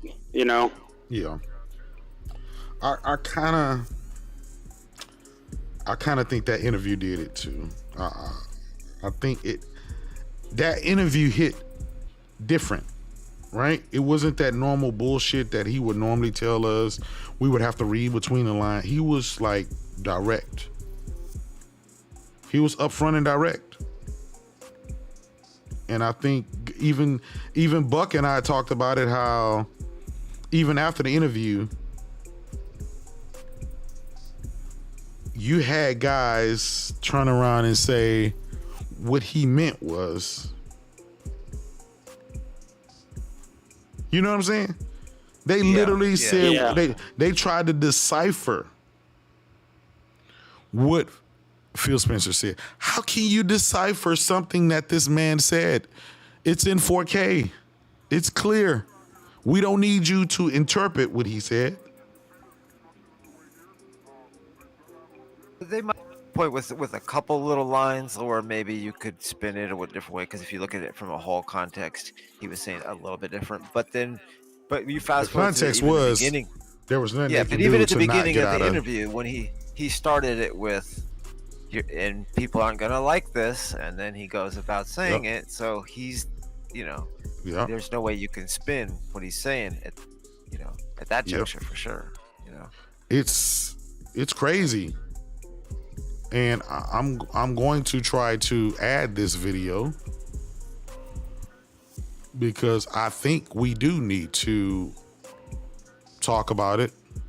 We're not in the business of out consoling Sony. Are you talking about mental or illness? out consoling Nintendo? What Phil said. There isn't really a great because we should be talking about. We could talk about that too. Like, we're not. If we want to in face the this as a gaming community, Sony, that's a lot of that in there. Nintendo. I think. There isn't. You're onto something like that without me, like making fun of it. There is that part, but that's in all of the gaming subculture. I'm going to stop the music, and we're going to listen to what Phil Spencer said. Okay. We're not in the business of out consoling Sony or out consoling. Let Nintendo. me know if you guys can hear it. There isn't really a great or win for us, and I know that will it's going to take a while for us to see it. It's just the truth of the matter is that when you're third place in the console marketplace and the top two players are as strong as they are and have in certain cases very discrete focus on doing deals and other things that will that kind of make being Xbox hard for us as a team. That's on us, not on anybody else.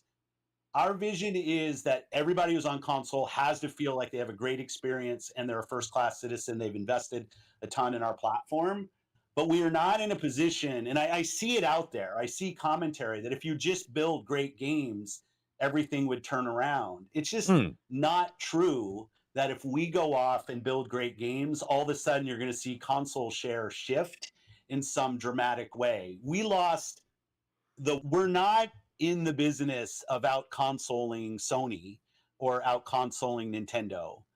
There isn't really a great solution or win for us. And I know that will upset a ton of people, but it's just the truth of the matter is that when Buck, the fact that Phil said that, the fact that he said, I know this is going to upset Freddie Wayne and Pastor Joe. The fact that he had to point those two knuckleheads out because he knew they would start crying and whining and try to spin that shit. The fact that he knew his fan base would have a problem with what he was saying, that's a problem. Yeah, and you know what, J-Dub? He wasn't lying when he said that one game isn't going to turn it around. Of course it's not, but that's a start. You got to put multiple AAA games together, not just one. No one's going to come back if Starfield just hits it out of the park. They're going to wait to see if other games start hitting it too. You know what I mean? That's just how it works. Well, he said build. He said build games. Yep. So maybe that deep down, Phil is saying, well, maybe we can, if we buy games, it will work. But I just don't see that working in his head. Like there wouldn't be any logic to that because what's because you're buying fucking Call of Duty. Well, I mean, you didn't build it. If building it isn't going to work, buying Call of Duty doesn't necessarily mean that's going to work either. Okay, it could help. Freddie Wayne, help your service. Come into the Discord and if you can and explain to us what you mean. We're console gamers. We don't care about mobile phones, cloud, or any of that other shit. Who is Phil trying to sell it to? Mobile and PC, that's who. Okay, Xboxes will be last. He's trying to sell to mobile, right? Mobile people have access to Game Pass right now. They're not partaking. Yep.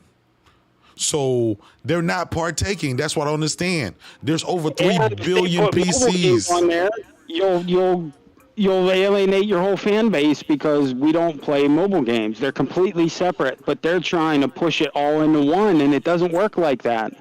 Well, they're pushing the console fan base out, and they're hoping that they grab the mobile fan base. But the mobile fan base don't play the type of games that they won't. Now, maybe with the King. That's why they bought King. No. Listen, they didn't buy King. They bought ABK that comes with King. I'm just saying, maybe, right? But no. Listen, just like Minecraft, when they bought Minecraft, right? Maybe they'll buy it, own it, and just make money off of it. But my whole thing, you're trading one fan base for another that already exists. So I don't see the end game. I don't see what they're trying to do, Freddie Wayne. I don't. I reluctantly agree with that assessment. And I've said before, y'all know I've never been a big fan of Phil because I've always said his plan was to do what he's been doing, is to eventually phase out and transition. Now, for whatever reason, we need you. Wait. We need you to be specific. Phase out what? Be specific. Say it with your chest. At one point, I'm gonna say it with my chest. At one point, somewhere in the halls of Microsoft, they were trying to figure out what are we gonna do with this Xbox console division. Phil said, hold on. Let me try something first. I got an idea. Since I hate console warriors, I hate console fanboys, let's see if we can get some of that PC money. Let's see if we can get other money. And they said, okay, Phil, let's see what you're going to do. But we can't do a cold turkey and just shut off and cut off the faucet just like that. We got to feed the console machine for a while, make a little bit of bread, feed the fan base, see if we can transition them. Phil said, okay, give me a shot. Give me about 5 years to do it. That's what he's been trying to do since he took helms and launched Game Pass. He's been trying to eventually phase into this play anywhere. Okay. You see that all in the moniker. You see, we want to have Game Pass everywhere. We like the end of Xbox then, which means the end of Xbox. Well, that's what Freddie. He wants to have Game Pass on Sony's console, but he said because of their structure or blah blah blah, some other stuff he said in the interview that they can't have it over there. Yeah. So I mean, he's always been planning on doing this. Now, for whatever reason, somebody decided. I don't know if it was a pushback against Phil, or he agreed to it, but somebody said, hey, we can still do something with this console thing. Or they had these consoles already in the pipeline. I don't know. I'm just speculating. But we got those last two consoles, the Xbox One X, mid-gen refresh, and then, of course, each two that we have now, the series consoles. Will they be the last consoles? I don't know. I'm gonna be honest. I don't know. It may However, listen, it may be Freddie, and this is me being positive about it, right? I think because we know that Phil kind of came out and said that there won't be any mid-gen refreshes when we know Sony is already working on a mid-gen refresh. I want to see how they're going to handle that, right? If they can weather that storm of the PS5 Pro being out in a while, and they'll continue on with what they have, and they really act like they don't care, and they don't find any reason to come up with it. If they can get by that, I can see them saying, we were able to get by a mid-gen refresh from Sony, so we can keep on with the hardware that we have, because it is sufficient to run all of our games, whether it's mobile, whether it's cloud or whatever. And so I will, and then think about it. Pastor Joe argued with me earlier, but it was true. There's over 15 million PC Game Pass subscribers. That's more than what's on console. Right now, there's 28 million. Well, last reported 28 million Game Pass subscribers. So once that scale tipped more to the PC, I can see that being even more incentive of them trying to shy away from the console, because the PC is going to be sustainable. Mobile cell phones eventually with the King games is going to be sustainable. Oh, they're gonna make a mint. TV. And once they get that, get more subscribers once they put it on Nintendo and PlayStation. They know they'll get more subscribers than what they get on their own console. Exactly. And how did Thanos say? That's the end game. Yes. Snap his finger and boom. But that doesn't help you guys, Freddie. You guys won't have a console then. Well, no, he hold on, he it's two things. Hold on, he. Freddie Wayne is on the outside, right? He doesn't classify as any of the spectrum. But I agree with what he's saying. It's the end game for the console, for the Xbox console, not the end game for like gaming, because I still believe, just like you still believe, the numbers are not on their side right now. We don't know what's going to be in 10, 20 years from now. But right now, Nintendo and Sony are making shitload of money on their hardware and their software and their services and their movies and their TV shows and everything else, right? We see it month after month. Xbox is the only one that's down 300% consistently, with all of this shit. I'm talking about Xbox money. I ain't talking about Microsoft money. I know the branding, yeah. So I only care about the games, right? I don't care about nothing else, just the games. So I agree with Freddie Wayne with that. That's Microsoft's end game when it comes to gaming. They have their foot in the door with the cell phone space. They have a foot in the door with the PC space that already compensates for the lack of consoles. And then everything else is just the cloud everywhere. They're just going to ride the cloud out and eventually over time make it better and better until it's more sustainable. They lose money on the console, so there is no the hardware incentive. There losing money. Yes. $100 and $200 respectively. Yes, they lose $100 to $200 on each console made. So there is no incentive for them to move on with the console. And we see it now shifting at the point. I know a lot of people like to think, oh, we bought, how they put bought Activision Blizzard. But what I see in the whole Activision Blizzard, and I think Freddie Wayne, you and I talked about this a while ago, the biggest thing out of this deal is not even Call of Duty. It's not none of that. It's King. Because that's what Microsoft has been yelling to the top of their lungs for the last 2 years. Mobile. Because that gets their foot in the door. Well, that not only puts their foot in the door, but King is one of the biggest mobile development. Yeah, but that gets their right? They can put their shit in other places like Apple and Google. No, yes, getting their foot in the door. Yes, they moving in. Yes, yeah, they kicking it. They moving in that motherfucker. they're going against Zynga and the rest of those guys, But right? that's what I mean. But if this is going down, these guys are cheering on the end of their own console because then once they cut are. it, then you're gonna see Game Pass on Nintendo and But Freddie PlayStation. Wayne, I mean, absolutely. Heat. Absolutely. Me and Freddie Wayne have came to this conclusion We months talked about this ago. in the background. Yes, Hey. we said this a long time ago. Hey Jay, can I say something real quick? Go ahead, brother. Yeah, I don't know, Freddie, when you pay attention to politics, right? Notice what happened. Okay. I don't think these Xbox niggas know too much. Not Xbox niggas, but gaming. Like everything is tied into politics. Notice the Republicans use this as a chance to fuck over FTC. Allow Ooh, did they? Yes. They Yes. didn't really They buy them. how bad that shit was. So now, guess what? They embarrassed that woman. I thought she was gonna start crying. All of these, think about it. Bro, this is not it. But this is not a good thing, though. If you No, pay it's not. attention, It's deregulation. Use this as a perfect example. It's Yeah. deregulation. I was like, bro, They get paid. The politicians They were get gonna do that paid. anyway. The politicians get paid by having these the corporations donate to their PACs, right? Donate to get their them PACs, yeah. to reelected, elected again. to get their wives and their spouses and their family members jobs in those corporations. This is why. And this is what they was waiting for to decrease that budget because they remember big tech has a lot of Republicans bought off. Yes. So Yes. Oh yeah, this was coordinated. Yeah, fucking retarded.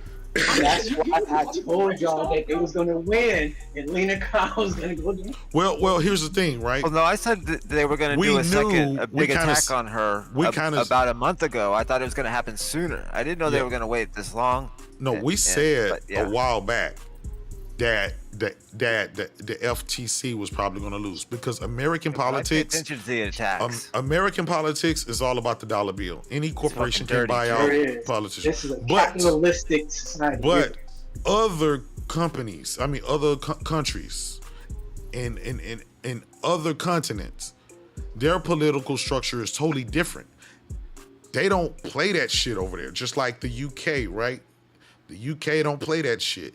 You can't buy. It's difficult to buy a fucking politician over there. They don't play that shit. America, it's capitalistic society. It's all about the dollar bill. You can buy a president if you want, if you got the right amount of money, right? You can do whatever you want if you got the right amount of money. So we know that. And here's the thing about it. It's unfortunate. The FTC job is to protect the consumer and to make sure that these billion and trillion dollar corporations don't try to monopolize and fuck you. But you have consumers and competition. Yes. Both those two things. They want to make sure the competition is fair Microsoft and the playing field is going to be good. When I seen that shit, I said, bro, this is what they was waiting for. Like, Yeah. notice when they do that to FTC, that's what they was waiting for. Yeah. The timing was perfect, wasn't it? Yeah. I said, y'all don't know a lot about No, they coordinated. It's bigger than the corporate donations. Orchestrated. It's bigger than the corporate donations because a lot of those guys in that fake ass fucking committee that Jim Jordan set up, they take a lot of donations from these like really extreme. Yep. No. I mean regular people. Extreme and people groups. they're not putting them in there for policy reasons. They want to see them stir shit up, and there's a whole industrial complex of media ideologies too. This stuff that Xbots aren't even aware of, but like in media, there's like all these fucking outlets that are made to fucking. But she was all over them shits. Like this is the why same thing they do with like a Marjorie Taylor Greene, right? You got people smear like campaign. You got people like Marjorie Taylor Greene, right? Someone with no education, no background in politics, no nothing, able to get no morals. Corporations to donate to her PAC, to put her in there, to take place, right? Where they would normally have an educated person, a person that knows what they're doing, they put her in there. She's going to cause discourse, and she's going to vote for whatever they say vote for. So she's basically a puppet. This is why they keep putting these different puppets in place, because they know, and this is why all of this shit that used to be there gets repealed. It gets repealed. I think it's this. Y'all know they're gonna regret this shit later, right? Freddie Wayne know what I'm talking about. When they decrease that budget, that's gonna give 10 cents, and they're gonna be bitching. Why is all these foreign companies coming in? You just sign your own. Like doing that shit does not help. It's what makes it really egregious is that these guys are the same guys that always are huffing and puffing about big tech. You know? Yeah.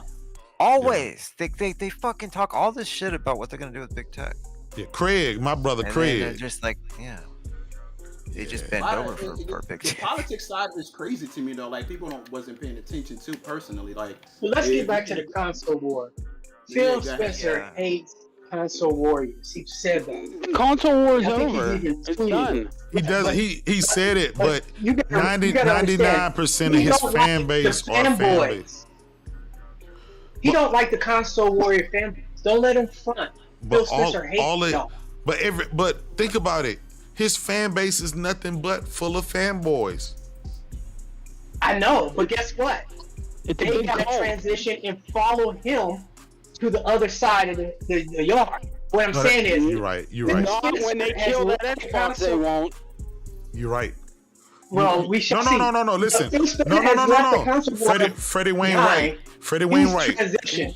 They will follow Phil even to the detriment of Xbox. When he kills the Xbox console, they will be okay with it because I don't see a lot of them doing that. Some of them probably will, but I don't see a lot of them going along with it. Listen, Because they're just social media faces. They listen, do think whatever about it. Well, then they were never real gamers then. No, because Heath. a gamer was gonna go against that shit. Heath, we've seen these dudes go out and buy fucking Samsung phones because it has fucking. They switched from iPhone to Samsung phones because it had a iCloud. The app was released and it has iCloud. You play your games and shit like that. The xCloud shit. We've seen this.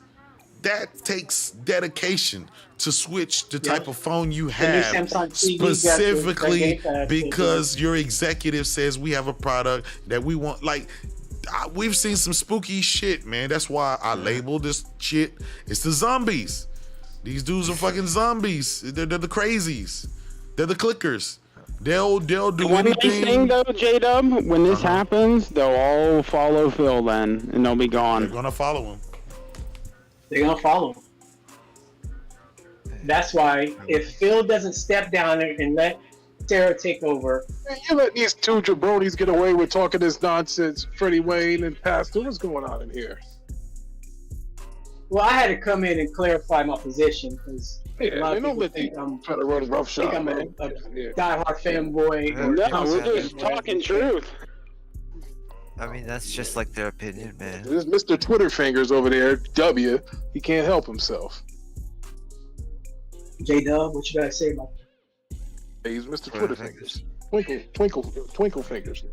Oh, he must be too bad. On the politics side of the things, like Oh, Republicans using this play point to prayer. attack FTC. They're trying to reduce their Yeah, I mean, This is not. But come on now.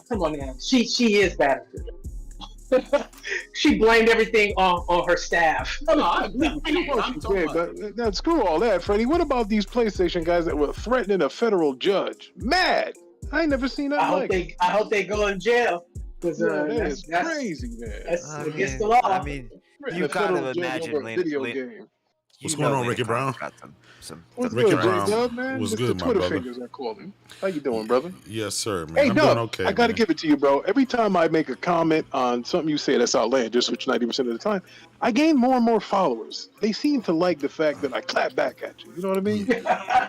Wait. Hold on, Ricky Brown. Let me tell you how this works. You can talk to Post Up. So it's a setup that we found out because I have a large following.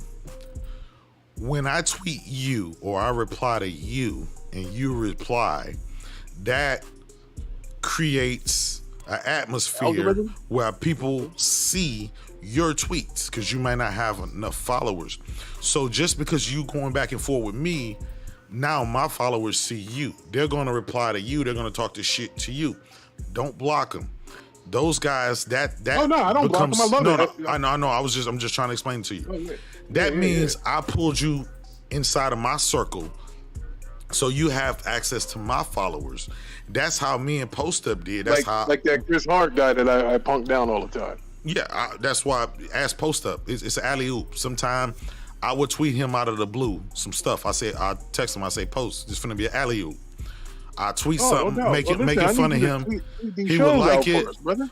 He would like it, reply back, and then 100 of my dudes would jump on him, but then they end up following him because they're part of the thing, and that's just what it. Yeah, because you're right. Because I see like those guys attacking him every time he puts something up ABK, and now his tweets get a whole lot of traction. Yes, that's how it goes. Well, do me a favor. The Plan B would like you to, when I tweet something, retweet it, and we want you to bring. No. It don't. Okay, so it don't work that way, right? It's not just about me retweeting you. I have to initiate it. If I initiate something and I tag you in it, that's the alley-oop. You reply back to me, and then that becomes part of the fold. Nice, got it.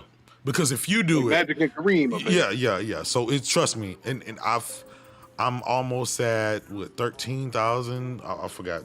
I think 13,000. Whatever. Does Twitter pay you with all those followers you have? They don't. I'm not monetized. I don't sign up. I don't pay for shit, bro. I don't pay for the Twitter Blue and none of that shit. I'm just here just to have a good time, talk shit about game, and that's it. I'm not into all. Even this YouTube stuff, right? Is the channel monetized? I have almost 3,000 subs, but I haven't posted a video in like 2 months, right? I need to take the shit more serious. They love you in this console war space, though, Jay. Well, I keep it again. I keep it funny. I keep it fun, and like majority of my followers are Xbox guys. Believe it or not, when people talk shit, pop shit, that's their job. That's their job to talk shit to me, right? Because I mean, all the ponies, they know what the shit I'm gonna say. They know what I'm gonna do, right? But it's the other guys. He kind of rose fast in the ranks too. The gas weird dude. The gas. Baby. Yeah. That's the homie. Gas been doing it a long time, man. You should see them old videos, man. When he but see, it's it's one thing though, and I'm gonna get you a little hint. You just can't be an Xbox guy, right? Because here's the thing. There's a lot of Xbox guys. There's more Xbox guys than there are PlayStation guys. But unfortunately, there's only 50 dudes in the Xbox sphere that majority, 99% of those people follow those 50 dudes. They don't branch out and follow new guys. No, they don't. Because they want to keep that. They keep it in their little bubble. Pictures at the E3 lunches and stuff. Yes. So it's very hard. But when I see small time Xbox guys, I link up with them to try, hey, if y'all want me on your show or some whatever, I have no problem with doing that because I'm not a gatekeeper. I don't gatekeep and keep people from being over here or there. I would rather go on the small show or the up and coming show than the big shows. Now you guys have seen me everywhere, right? Somebody asks, I kind of say, if I got time, I'll do it. You might see me on Our Lord's podcast. You might see me over here on this podcast, Xbox, PlayStation. It don't matter. Maybe over there too. Yeah, I'm on everybody's shit, but. You haven't been on the arcade, J-Dub, and that's well, brother, I'm gonna be honest. I have never got an invite, my brother, and I get it. I get it. I get it. It's crazy. I never thought that I would end up on the State of Gaming before I would Ricky Brown podcast. I just never thought. I don't know how that happened, brother. But it happened, and you know what I'm saying. It's good. Honestly, I'm gonna be honest with you. When I started the arcade, you weren't really podcasting. Remember, you was like, I don't want to say dormant, but you wasn't doing it like you. Yeah, no. That's because remember I took like 6 months to a year off. Yeah, that's when I was dealing with my dad and stuff like that. So I really wasn't podcasting or doing anything when you started that. And I came back and I saw you started it, and then I saw Pastor Joe started it, and I saw LBK started doing stuff. I ain't even been on Pastor Joe stuff. I ain't got no invite on his stuff, right? So I'm saying, and it's good. But I think his is more news than anything. But I look at it like this. Maybe some people might not want me to be on their show because bad for their brand. They feel like their fan base don't like me. The thing about it is, that right there is a bad decision for them. Because you need all the exposure you can get. So, well, think about it. Or she sells. Even when I'm on your show, right? If I go on your show, your fan base is going to talk more shit about me, it's going to be about me. It's not going to be about you. Their attention is going to be on me. You see what I'm saying? That creates a chat algorithm. That's what you want, though. That's what you want, Ricky Brown. That's what you want. You want. But if everybody thinks alike and everybody, no, that's not a good show. You need division. You need division.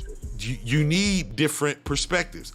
Yes. 100%. Even if you go to Porter Rock's show, watch his show when we're on this show. Yeah, because he'll bring on who's that Xbox dude he be having up there? Yeah, but no, even us these ponies. Staples be up there. Yeah, but even us pony, we argue amongst each other because we have difference of opinion on how to do stuff, right?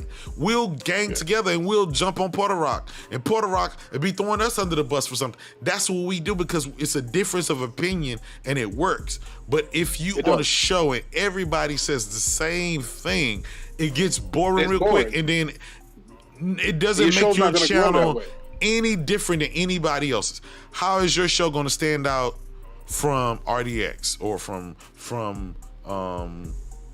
Dirk Griggin and them show or somebody? How is it going to, if everybody's doing the same thing and you're the up and comer, you're just going to get swamped. Nobody's going to watch your shit. Yeah, you got to do something different. I told Mello, I said, yo, when you and Noah jump post, I said that was good for ratings. It was. Remember they tried to jump Mello? It was. It was. You, I'm not saying you got to fight every day, all day, but you have to have difference of opinion. That shows your opinion and what you like, and get people to know you versus just the word. The word has been put out, and everybody says everything. Yeah, man. So where do we go from here? Now that we pretty much know this deal is a done deal, what are Sony's going to do? Because they're not going to really have a console war. Well, now they can stop holding back, showing what they got. That's both companies, and could just, I agree. Show I some agree. games. I agree. Now, they don't have to play. They don't have to play coy. Sony can finally come out and say we've bought those new Square IPs Enix, or we do that. Yeah, they can actually. Now here's the thing, and everybody has to admit, Sony and Nintendo are in a totally different situation than Microsoft is in, right? They already got their Sony and Nintendo already got their shit together. Even Phil said that they're already strong with what they do. They already have their third-party partners. They already have their second-party games. They already running. They got their first-party pumping, right? Making shit. They already got their shit together. We're trying to figure out where we need to be and how we're going to be and how we're going to do this. So it's not that Sony has to counteract. And I've been saying this for a long time, even before this deal was even a thing. Microsoft will come out with a show and instantly the fan base will say, well, Sony got to, I've always been on record with this. Since when has the winner have to do whatever the loser does? The winner's job is to stay focused and do what they do and keep looking forward, not looking back, seeing what the loser is doing. And when I say loser, I'm not meaning in a derogatory term. I'm just saying the guy who's trying to catch up to the first place. Microsoft in gaming has been trying to catch up to Sony and to Nintendo. That's what I'm saying. Not to argue or be fanboys. I'm just saying where the state of gaming is for Sony and Nintendo. One thing about it, Nintendo has this niche on where it does, but it can't sit around and be dormant as well. It can't just sit back. The only thing Nintendo needs to do is beef up their third-party support. Other than that, they're pretty much flawless. Well, for their fan base. But I'm gonna be honest, they have to be very careful, because if Microsoft's playing, like Freddie Wayne and I was saying, if Microsoft playing with this whole mobile bid, if that shit pop off, that is a direct threat to Nintendo, because now gamers that mobile and that pop off, that's knocking on their doorstep. That's knocking on their doorstep. So they have to be very careful not to just sit back and ignore what's going on in gaming. Sony can not that Sony can sit back, but Sony is get ready more Sony is going to continue to do what they've always done, right? They've always got third-party deals. They've always got second-party deals. They always had first-party doubling down. They're dipping into other spots too. They're watching what Microsoft is doing to venture out. Yes, but no. They've already been doing this before this deal was even a thing. They started this was 2019. They announced 2019, right before this Blizzard Activision deal came on the table. They announced that they were setting X amount of money aside to tap their toe into games as a service games. This happened not because of Microsoft and this Activision deal. This happened because they said we're in a comfortable position now where we got this first party shit on lock. We got our third party single player games. Now we're making all of this money. We're venturing out into cars. We're doubling down on VR. We're going into fucking handhelds. Like they're literally venturing out into everything. So this wasn't a reactionary from Microsoft. This is no, Jay, don't do that. Ain't nobody saying what it was a response to Microsoft. No, but that's what I'm saying. They're not playing dumb to the other areas of making money with the brand. It's absolutely. I agree. And we know that they've been in other areas with the PlayStation handheld, so it's not like they just stay console only. Yeah. I'm saying that they're not playing dumb like people think they're just sitting back and just doing console only. Well, you don't become the type of company that they are. You don't become the master of your craft by sitting back and acting dumb and not know what the fuck is going on in gaming. Shout out to one Sosa Gaming. Shout out to you, my brother. Thank you for coming by, man. Yeah, but Freddie Wayne, I agree with you. This month on PC on the 26th. What is? And it's rumored to be the Ratchet & Clank Rift Apart. It's coming to PC on July 26th. It's rumored to be the first game to take full advantage of direct storage. And now, a lot of people don't know what that means. Instead of what Forspoken was trying to do with it, they're going to be able to do the full feature, and that includes the decompression by the GPU. That right there is the meat and potatoes that a direct storage technology is having the GPU do the decompression. And they say Ratchet & Clank Rift Apart is supposed to be doing that. Let me ask you this. How does that compare to what Sony's already doing with the PS5 and what they did with Ratchet & Clank already on there? Ratchet & Clank didn't have no loading screens. It had the big worlds. It had the ray tracing. It had all the modes, the 120. I'm just asking for my knowledge. I'm gonna tell you why that's important. I know you can finally do it on PC. Able to do direct storage fully until now. Nix's, who just got bought by Sony, is handling the port. And we already know how good Nix's is with porting the PC. They're one of the best. Yeah. And so this game is going to be like the first game that everybody's going to be looking at. Is like, okay, let's see what this direct storage is all about. Can I say this? I think this is going to open the floodgates, to be honest. Let me ask you this. Okay, let me say this. Microsoft created DirectX, right? They created that API, correct? Yep. They created direct storage, that particular API, correct? Yep. Okay. So if Microsoft created this, why is it that a Sony-owned studio has to be the first person to take advantage of this and showcase what it does? Why didn't Microsoft have its own engineers and its own development people to take advantage of this and to showcase what it is? Why is it that a Sony-owned studio development team has to do this? Because I honestly don't think there's a Microsoft game out yet that uses direct storage, like fully uses it. For, like, why? But why though? Well, that's a question. Why? Yeah, because they just haven't made it. That's the only thing I can think of. Then why did they do direct storage if they're not going to use it? Like, that's a big feature. No. You know what I mean? We're not doing that. You got to realize how long game developments take. Every game that you've seen so far that Microsoft has released since when these consoles came out, 2020, every game you've seen so far has been on both sides of the fence, last gen and this gen. So there's no need to use direct storage. but they're gonna have to use it in Hellblade. The next Gear's gonna have to use it. But let me say this, Freddie Wayne. It goes back to what I'm saying. If Sony, which doesn't have access to the DirectX API, they have their own solution, right? What Mark Cerny created. If they're able to take advantage, whether it's a cross-gen or next-generation game, they're able to take advantage of their instant loading of worlds and instant stuff like that.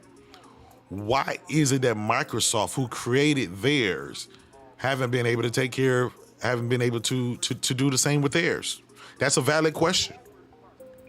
It's a good question, but you got to realize something. What I just explained to you. Did Sony because they haven't developed a game to take advantage of it yet? But Sony created games to take advantage of theirs. So what's the, again, if one is able to do it with the solution they have, they had the same restraints that Microsoft had. Why is it okay, now you're trying to make this an apples to apples comparison. It's not that simple. Why is it not apples to apples? You have to realize something. Let me take you back in time.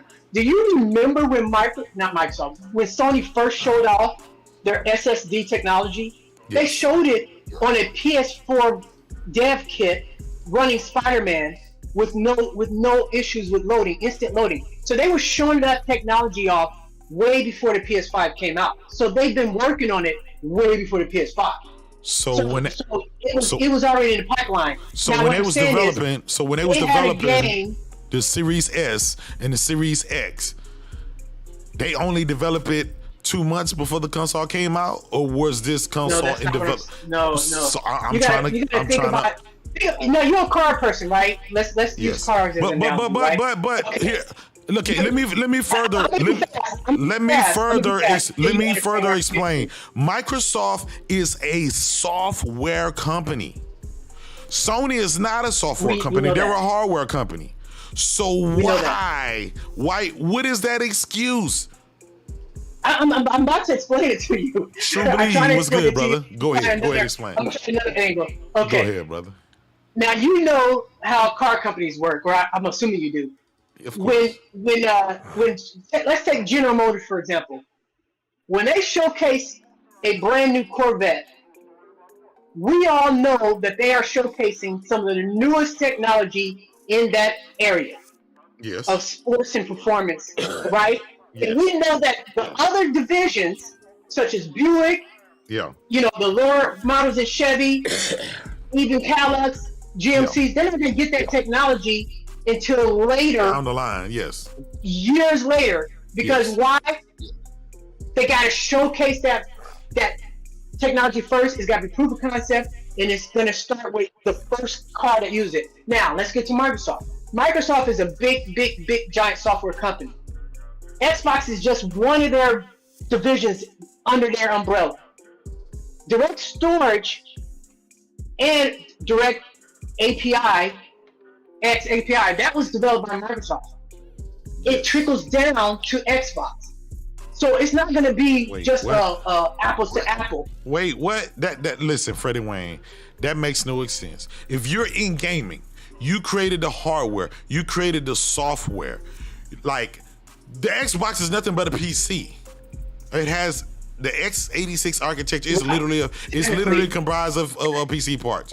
So what's different from the PC if this stuff, like, I'm just trying to understand, like, it goes back to developers. If the development studio says, okay, we got these two games that we have on the docket that we're working on, and someone walks in and say, okay, so does it utilize the Direct Storage API?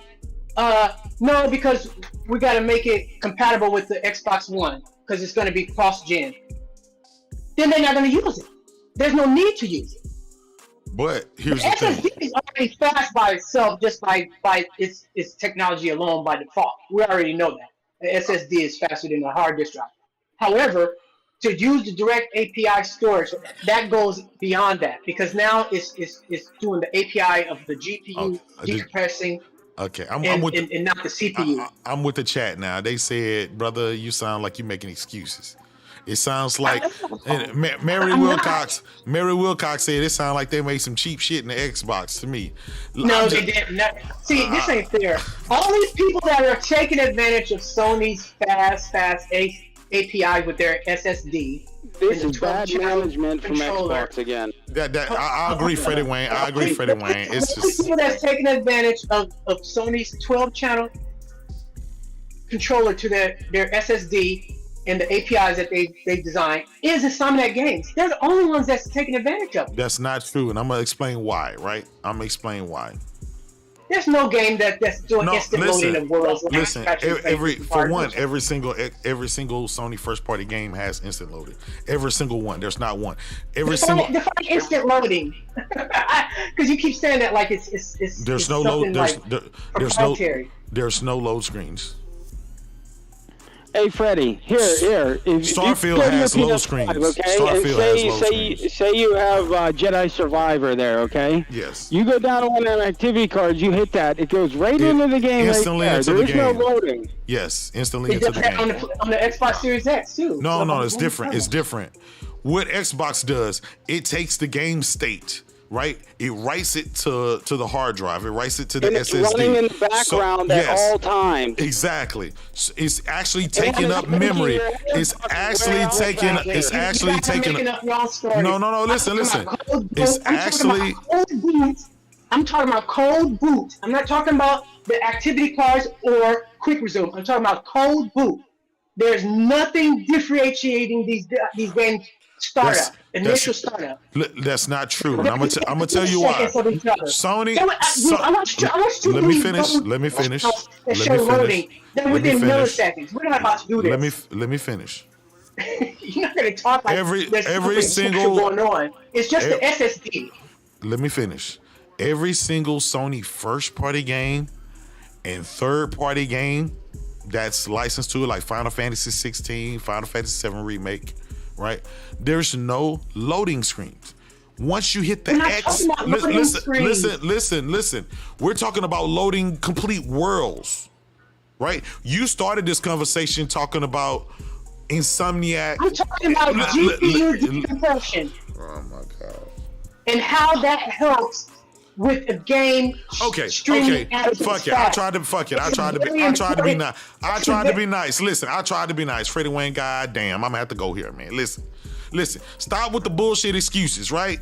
Xbox is just horrible. They're hard. You are making excuses. We 3 years into we had half of the generation. We had halftime. We at motherfucking halftime right now. And you talking about these motherfuckers still trying to figure out how to fucking make shit run on the goddamn Xbox Series X and Series S. Stop the fucking bullshit. There is no hidden GPU. You sounding like Mr. Media X right now with the hidden GPUs and the power of 4 Titans. You got 12 T-flops, you got a SSD drive, and Xbox is taking advantage of none of them shits. The sad part about it is Sony cross-gen games and next-gen games and third-party games are able to take advantage of all of its features. That's something that Xbox ain't showed us yet. The mere fact that you got a game like Redfall, a $70 next-gen only goddamn game, right? Doesn't have none of these features. There's no instant nothing. No ray tracing, no shadows, no 3D audio, no 60 frames, no 120 frames, no nothing. And here you go making the goddamn excuses for a goddamn software company. You really don't understand the you sound like you're under the weather, so I'm going to forgive you. But you don't understand the technology, so I can't even have a conversation with you. Until you understand the technology and how it works, then we can talk. Okay. This is what I do understand. This is what I do understand. This is what I do understand, right? This is what I do understand. I understand 2 companies, right? One company made one motherfucking console, and the other one made 2 goddamn motherfucking console. And it's a bunch of motherfucking developers that ain't took advantage of the 2 motherfucking consoles. That's what I know. And until you can explain that, Freddie Wayne, I am not going to sit here and listen to nothing you're going to say. Shout out to my motherfucking brother Post Up in the goddamn house. My motherfucking brother Post Up, K3. Oh man, outside the game tonight was good. Hey man, I tried to sit here and listen to Freddie Wayne. I tried to sit here and listen to him. And I get it. This motherfucker Freddie Wayne finna tell us about the ATG group and how they gonna make shit flip upside down. Hey, J-Dub, you can blame that on the Microsoft management too, not mandating this shit and making sure that should be true. You know what? I've never heard of the ATG group outside of Freddie Wayne. Like he's the only person I've ever heard. I know it through him. Listen, ATG group. Honestly, Advanced Technology Group. Wait. ATG group. Ain't that America Got Talent group? Yeah, ain't exactly. The same people American Got Talent. Oh man. Talent group. Is that Nick Cannon? Ain't that with Nick Cannon? Oh man, what are we doing here? Yeah, Howard Stern. He's got a group just like Howard that. They Stern watching plate spinners. Hey, Ryan Landis said Freddie Wayne is an Xbox insider. Get the fuck up out of here. I am. He's damn right. Hey, the chat saying, man. The chat said Xbox hive mind copium. Big facts, man. I'm just saying, you came in here, right, with 2 next generation consoles, no games, and you got the Xbox only podcast talking about the tools for 2 years. They gave up on the tools, and now we damn near getting ready for another generation. And you sitting here trying to explain why they can't do some shit that everybody else doing. I don't understand that, Freddie Wayne. Like, help me, brother. Dude, you act like somehow they don't know how to do it. That's not the case. Clearly they don't. Else they would be doing it. Let me tell you one game that I didn't think was a good game, but people thought it was until it came out. That was Dirt 5. Dirt 5 was using VRS, first generation VRS. It was one of the first games that was using it. I could do it. I just don't want to. Oh man! Hey, hold on. Shout out to Post Up. Was using variable rate shading. That was one of the velocity architecture features, right? Yeah. So don't act like nobody wasn't using it. There was third parties that was using it. That was software. Microsoft implemented it in Gears 5, and then they implemented it in High Busters. They really implemented good in High Busters. Like Post Up said, that was software VRS. That wasn't hardware. Shout out to my brother Post Up. He said, "How you sick and crying at the same time, Kratos?" Not like, man, starve me out. Starve me out, brother. I'm trying to give it. Movies all day. Oh man, listen.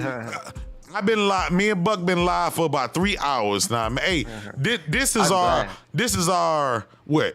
Third time in 5 days of doing a 5-hour podcast. Man, we're trying to do a marathon. They kind of drain you out. Yeah. I had to go to work. This is Sony's. Nah, this got me out. Nah, fuck that. This got me out of it. Goddamn. Vic AR, salute to you for becoming a subscriber, man. Salute to you. I appreciate it. Freddie, I was in a bad headspace until this happened. This got me out of it. Post up said Freddie Wayne is a double agent. Don't listen to nothing fuck nigga got to say.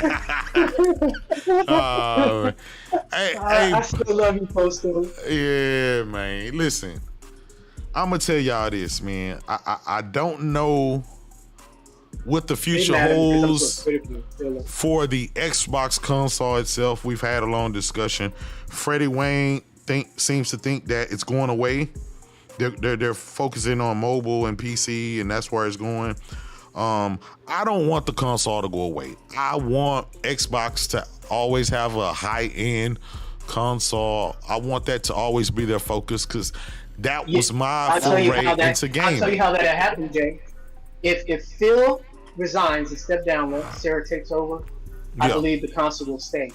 But long as Phil is at the helm, he's going to continue with his mastermind plan. Oh man, so you saying Phil is a double agent? He's the one that's trying to get rid of the Xbox console. Yeah, because he don't like console fanboys. He hates console war type fanboys. Oh man, Post, you heard that? Phil don't like fanboys, so he finna get rid of your Xbox console. Fuck me. Shout out to the Dark Lord. Shout out to you. Mario Heat, he said it's a sickness. Big facts. I'm gonna be honest. Again, I'm a console gamer at heart. I will choose a console over any other gaming medium out there ever in a million years, ever. I don't want the Xbox console to go away. But what J-Dub wants sometimes is not what Phil Spencer wants. Right now, it looks like that's what Phil Spencer wants, according to Freddie Wayne. And who am I to decline Freddie Wayne? He's the insider. He made a very valid point. Phil is going to put all of them Xbox games on PlayStation. He's going to put Game Pass on PlayStation and Nintendo. Yep. The console is going away. The fanboys will be okay. They'll just move to the mobile space. They'll play on their iPhones and Androids because Phil. And their Samsung TVs. Yeah. So Post Up said, Freddie don't know shit. Stop listening to that dude. But Freddie listens to all the same people like that. Oh man. Hey, I heard Freddie Wayne was a fourth member of the State of Gaming. What are we doing here? Oh man. I'm an honorary member. Hey, Post said this nigga listen to Freddie Wayne. I'm done. I ain't listening to this. I always thought Freddie had the scoop on the Xbox. Hey, listen. Post up. Listen, I didn't want to run a Rest in Peace Xbox podcast, so I invited a bunch of Xbox guys on the show. I got Buck and I got Freddie Wayne. You know what I'm saying? Xbox guys. Through and through. Buck is a they're not gonna consider me that. Nah, listen, Buck is not a pony. He's a Xbox guy. He just got tired of you motherfuckers looking at FTC court cases, and he said enough is enough. Just like y'all flipped LBK. LBK used to be a hardcore Xbox game. Y'all flipped him. Yeah, listen, Buck called me on the phone. He's like, hey, Kratos. He said, hey, man, I'm tired. He said, listen, I'm fed up of these fucking bots. These motherfuckers out here acting like they lawyers, and I'm tired of this bullshit, man. We need some normality back here. Let's go live and beat their legs in. And we did, man. We did a 5-hour marathon the other day. We did a 3-hour marathon, and then here we go today with another 3-hour marathon, man. So, but it's, you know what? Okay, Post Up said, he said, Phil stated multiple times that they'll continue making console. They even talked about the next one during the trial. LL, Freddie need to go sit his lying ass down. Yeah, see, okay. I figured they got one on the drawing board at the very least. So Post. You can't realize they be in the pipeline already. These consoles are done years and years before they come out. So they might have one or two sitting in the pipeline. I don't deny that. What I'm saying is, at one point, it hasn't went to production. Microsoft was about to phase out the hardware. This Xbox division was going to be sold off or shut down completely because that's what Microsoft does. Now, for whatever reason, Phil went to the heads and convinced them, hey, I can make this thing profitable. I can turn this motherfucker around. And they said, okay, Phil, we're giving you X amount of time to do it. Show us something.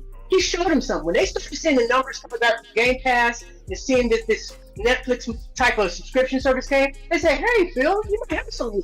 We'll let you roll with a few more, things, and we'll see how this play out. So everything is like a touch and go and wait and see type thing. They're going to see how this play out. If they can get this space or this Xbox everywhere, Game Pass everywhere, in addition to consoles, guess what?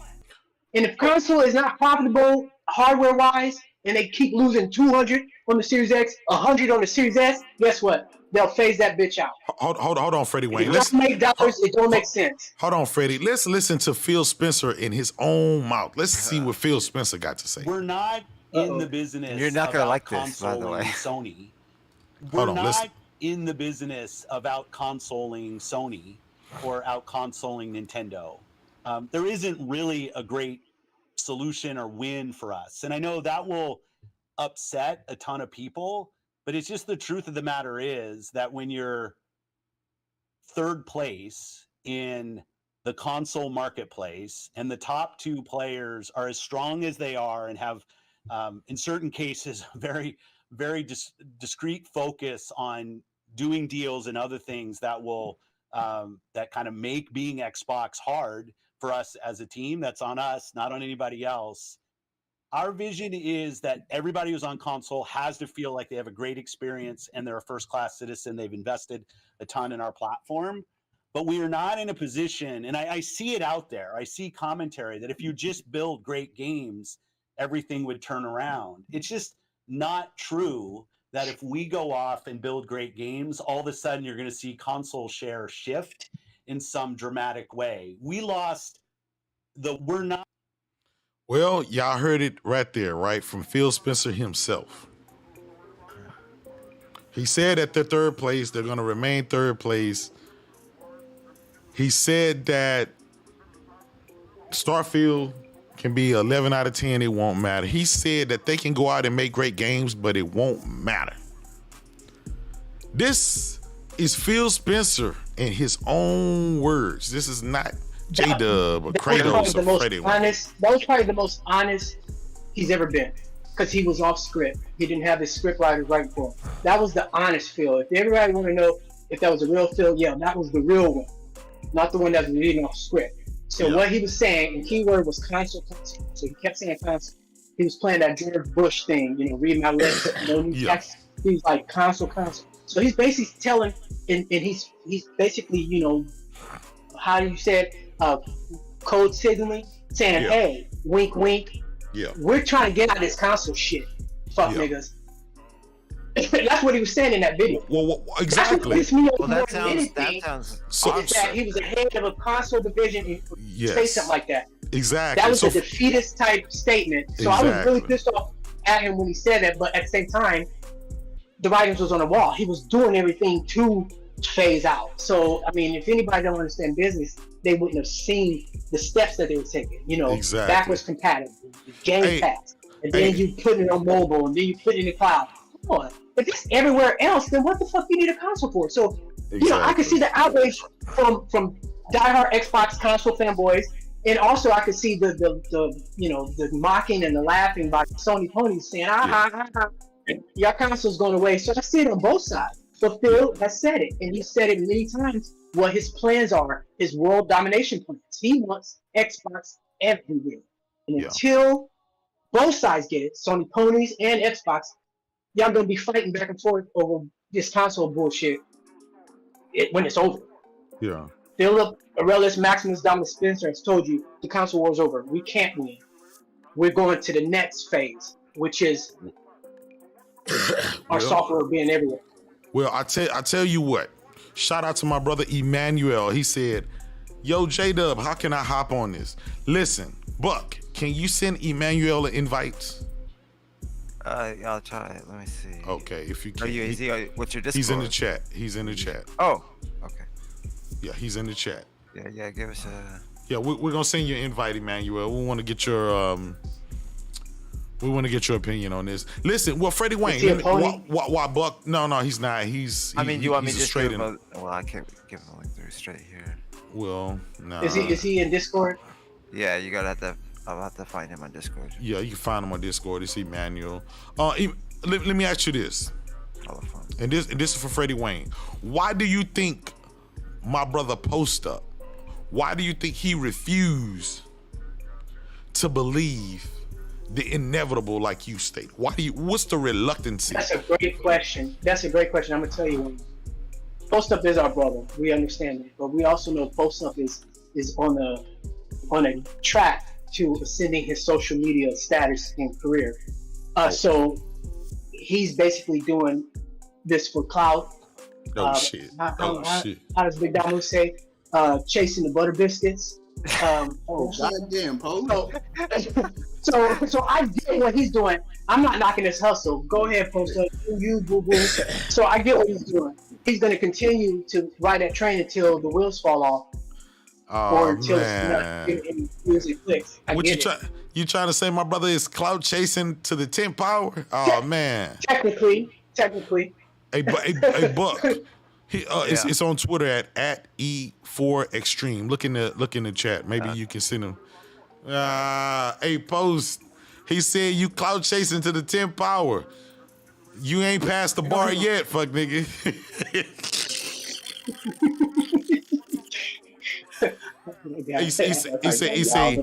He say Post is still a paralegal. He ain't became a full-blown lawyer yet. No, he's still in the mailroom. What you talking about? Hey, listen, Post. I just needed some Xbox dudes, brother. Listen, he sounds plausible. What he's saying kind of makes some sense. Xbox, you should have had your ass in here holding the line. Oh man. Oh man. Post, I ain't gonna lie though. That Phil Spencer interview, he said it with his own mouth. I mean, I don't know how you gonna explain that. Right. If somebody tell you they crazy, believe it.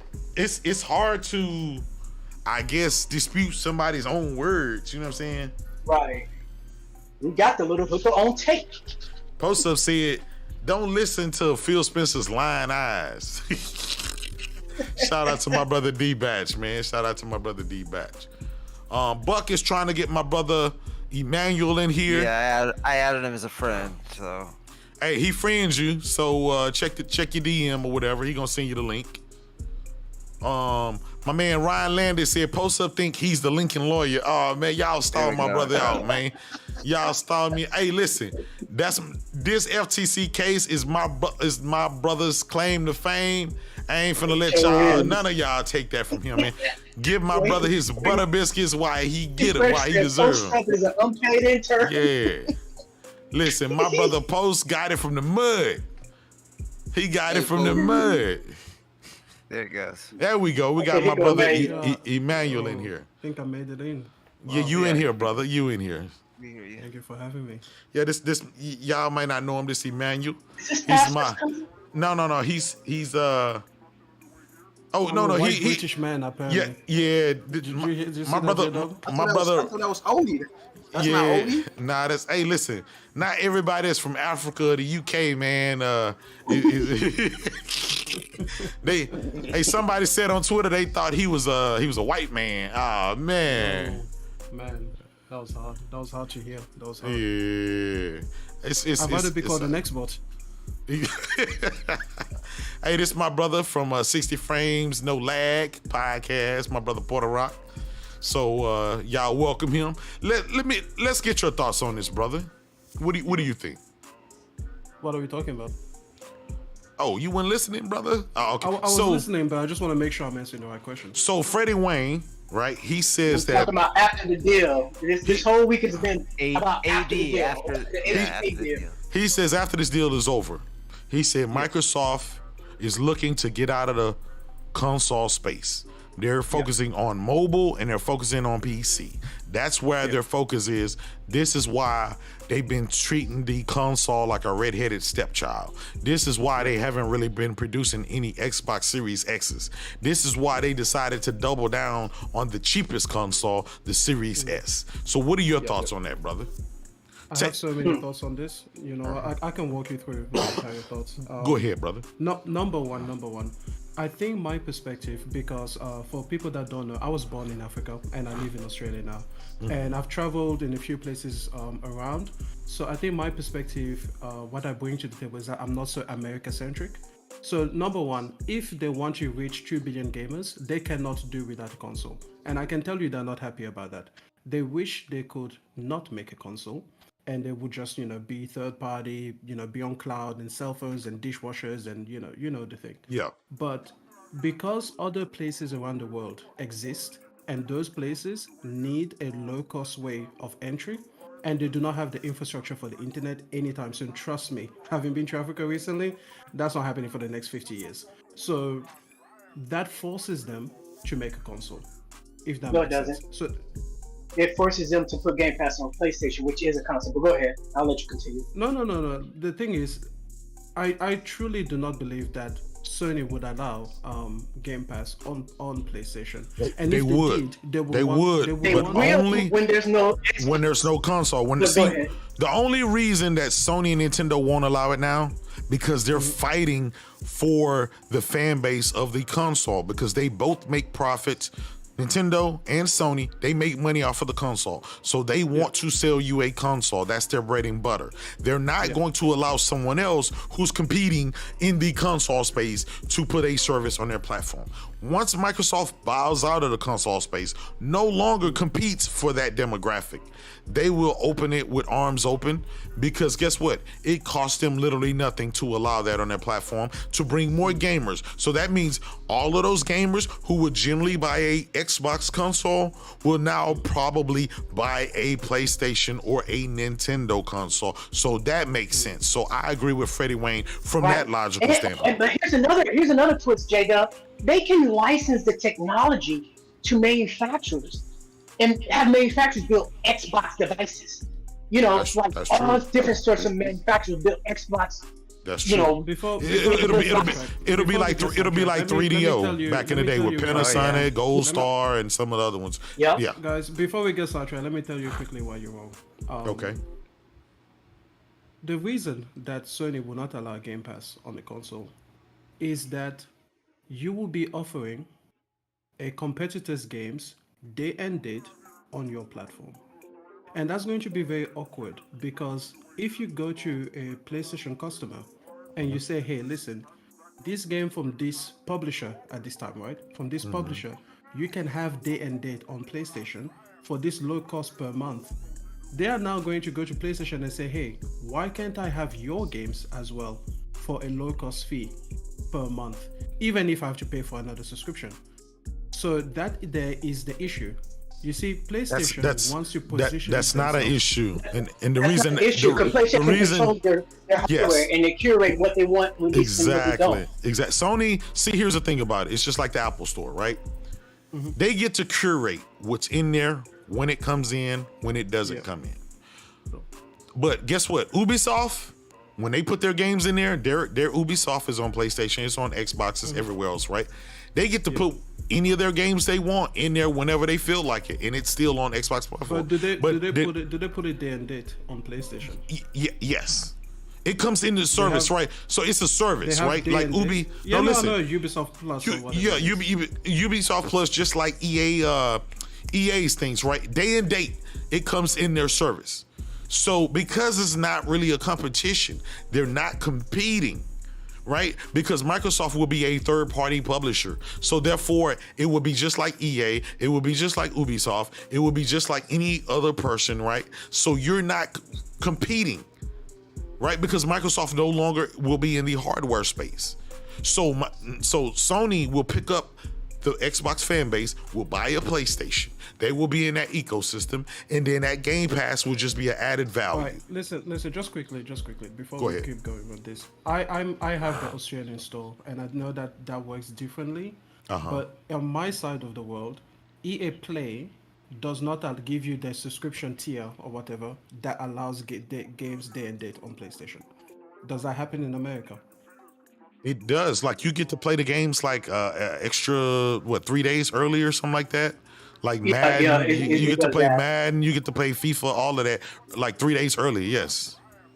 Okay, even on place. Okay, fair enough. I did not know that, so because you're right on that one. where you play doesn't really matter, because the games are not competing with Sony games, so that's why it doesn't really matter. No, but the thing is, it competes with the perception, because imagine if you went to a Mercedes dealership. Yeah. And you're looking at the Mercedes cars, and I tell you, oh yeah, $60,000, $90,000, $120,000, so on and so forth. And then right as you're about to be like, you know what, I think I'll get this CLA or whatever it is. They're like, oh, listen, by the way, we are currently trying out this BMW promotion. So we're a Mercedes dealer, but we will give you this BMW. No. That's a bad example. That's a bad example. I haven't finished yet. Go ahead. I haven't finished yet. All right. Now, what I was thinking is this. If you now tell that customer, listen, you can have this BMW for $50 a month, and you can have it as if you owned it. Obviously there's some things about it you don't truly own it, you're renting it, blah blah blah blah blah. The point is, there's this low cost of entry into the equivalent car from our competitor. Then that customer might turn back to you and say, hey, why can't I do the same for your own product? Now, you're saying, Emmanuel, they will not all be in the console space, so it is a bad example, but that was my train of thought. So if it is already a prerequisite or a precedent that EA and Ubisoft are able to put games day and date on the PlayStation platform using their own subscription service, then you guys are right. Like that would take that out off the table. Here's and then a I guess it will. Here's a Yeah, go better ahead. example. Here's a better example, right? It's not like he's just No. disagreeing to be Let me. disagreeable. I don't get where he's- The car doesn't. The car is the console, so you can't use that. So when you buy a car, right? Yeah. Your car comes with a CD player, right? A disc changer, but it also comes with Apple Play. It also comes with XM satellite radio.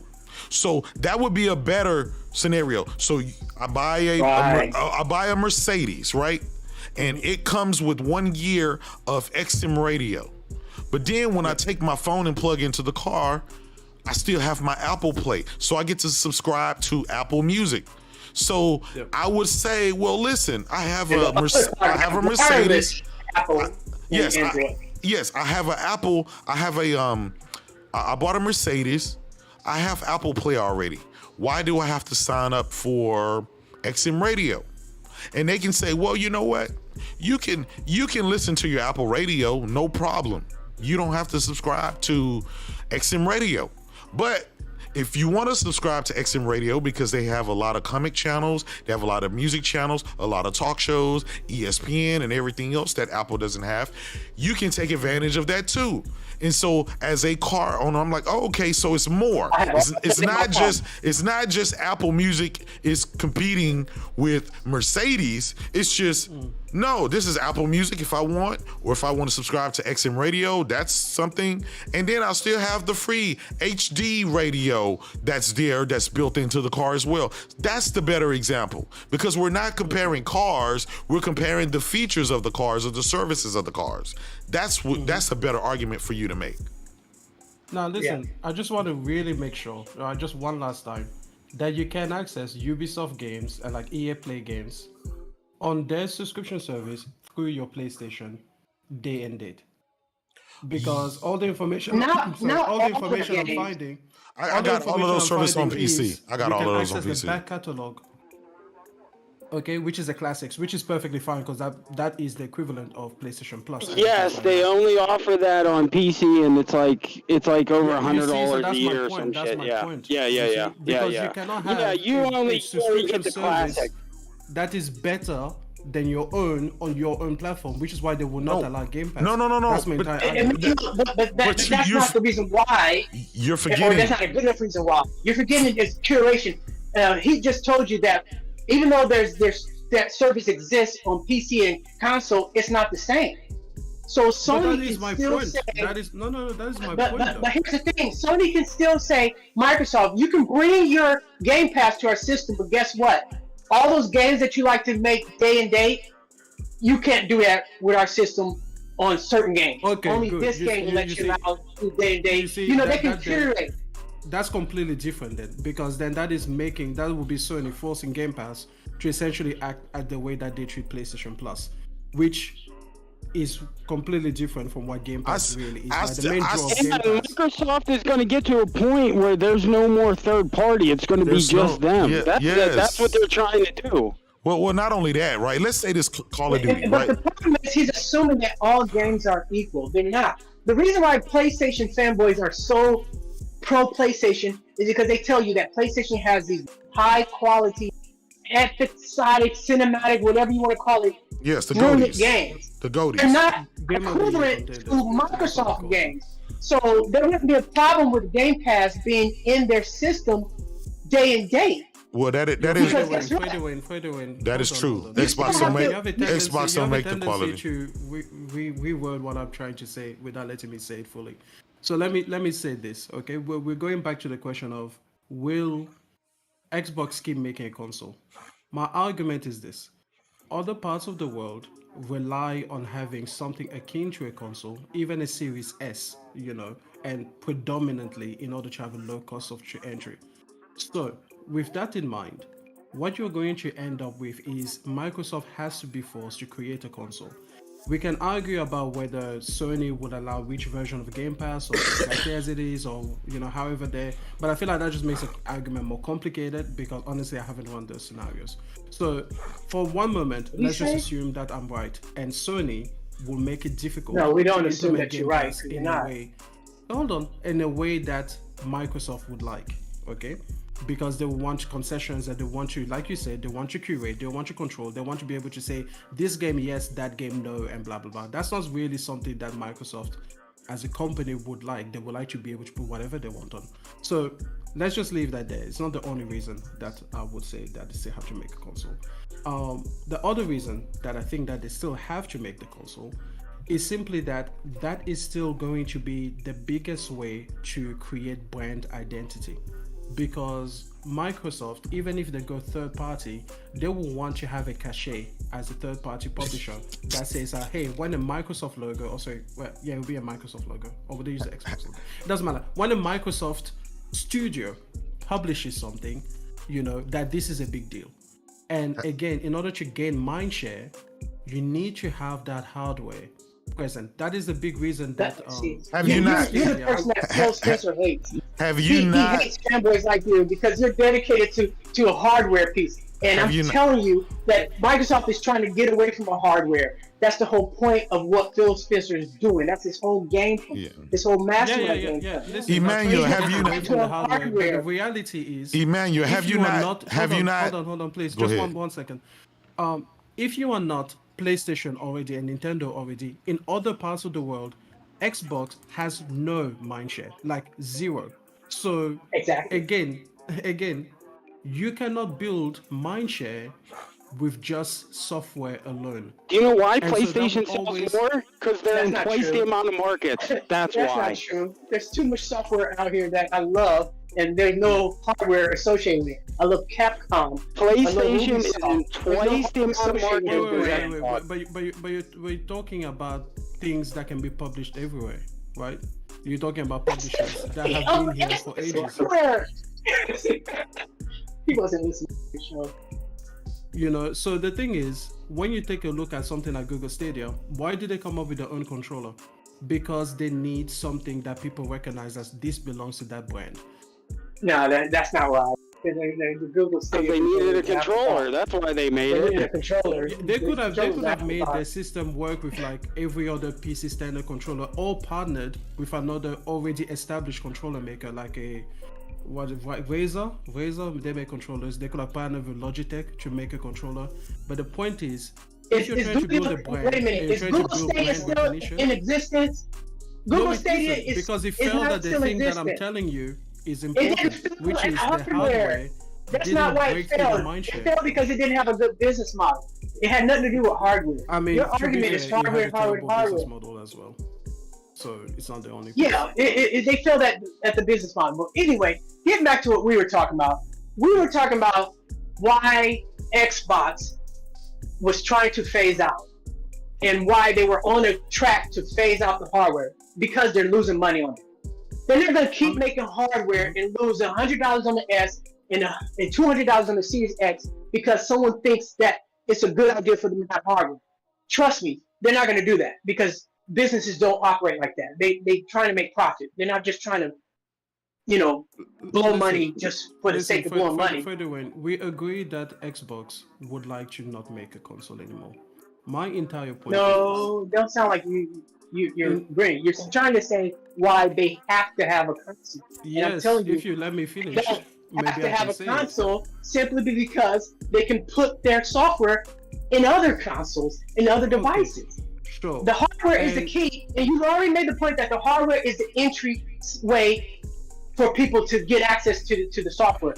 If we understand that and agree on that, then why do they need to have their own branded console to put their games out? When they're trying to not have their own branded console to put the games out. They're trying to put their games on everybody else's hardware. Hold on. I think my brother Emmanuel, he fails to acknowledge the fact that Microsoft sometimes just don't give a fuck. And the reason I say they don't give a fuck, this is the same company that launched not just one, but two next generation consoles without any goddamn games, right? This is the same company that doubled down off of not launching any games at launch to going all of 2022 with no games, right? You like never underestimate the power of the last place guy. Trust me. Hold on. J-Dub, why do you think they came up with the Series S? It wasn't for the American market because you guys are already attuned to Xbox, you're attuned to the power. The Series S is a play for markets like the ones I'm talking about, where they don't have mindshare, where having the lowest barrier to entry is important. That's not true. Okay? And I'm going to tell you why. Because in those markets that you're talking about, there was already the Xbox One. There was already the Xbox One X. Those particular markets. How many of those do you think are sold in Africa? Listen.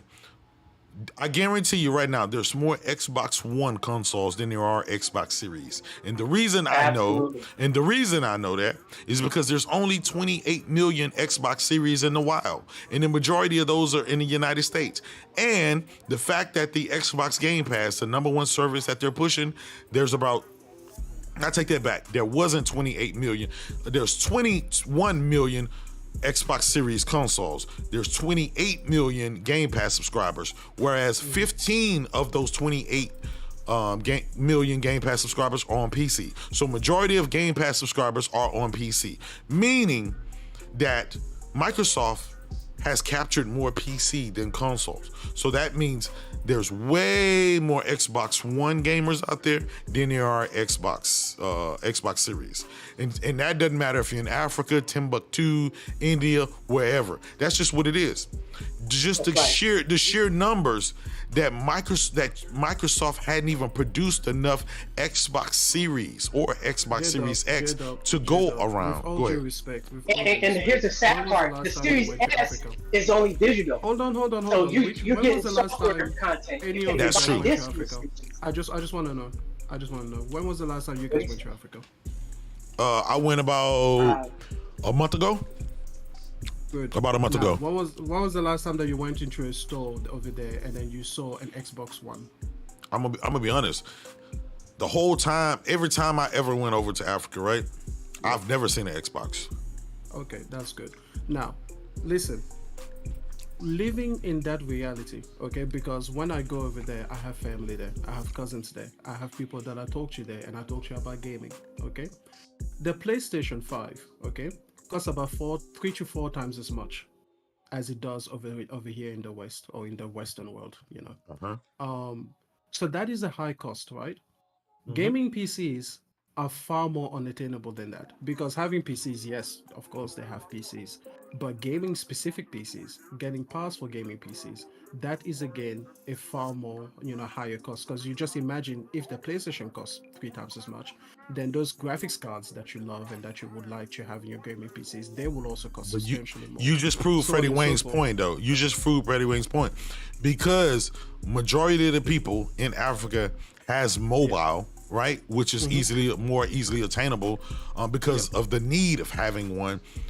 That's why Microsoft is getting rid of the console and focusing more on mobile. No. What I'm saying, they should focus more on mobile, and that is what they will do. But what I'm telling you is that they will always be forced to have the kind of like brand awareness as well. Because if you have the box and you put it in front of people, and then you're able to tell people, hey, listen, you may not be able to buy this box, but here's this app that is attached to it that will give you the access to the ecosystem. That is the play. So you are still going to need kind of the box. Even it's a bit like a you like cars, right? The it's box, a bit like a yes. Halo car. The box. It's a bit like a Halo car, right? Yeah. Like a Halo car is not really meant for everybody to be able to buy, but it builds this brand recognition, this cachet, this prestige that then says, hey, oh, this is a brand worth paying attention to. And so that's really why they will always need to make a console. Not a good analogy. Always to sell. Not a good analogy, but I like what you're trying to do here, but it's still not a good analogy. I wish you would let me finish my analogy and then you would take it apart. No, I was agreeing with some of the stuff you were saying. That's why I finish, and then you can tell me which you agree and which you disagree with. Right? Yeah, Freddie. So shut up, Freddie Wayne, and let him speak. So he's still on this. The box needed for brand, and it doesn't. You just keep repeating himself. If you let me finish, I swear I will let you speak. Finish. You just repeat the same bullshit. Okay, would you like to tell me your opinion after I make my point, or would you like to? You haven't made it. Other than it's because you're not American. You think the box is needed, and we've already told you why it hasn't been needed. Like, well, go ahead. Here's Freddie, only disrespecting the African brothers. What's up with that? I will let you speak. And then when you are done speaking, I will speak again, and I will try and remember what my train of thought was. How about that? Perfect Okay, finish. speak. Fuck nigga. Go for it.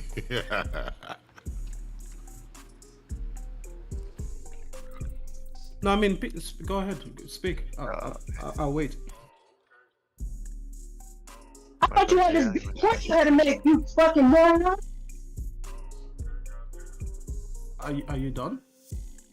No, I'm not done.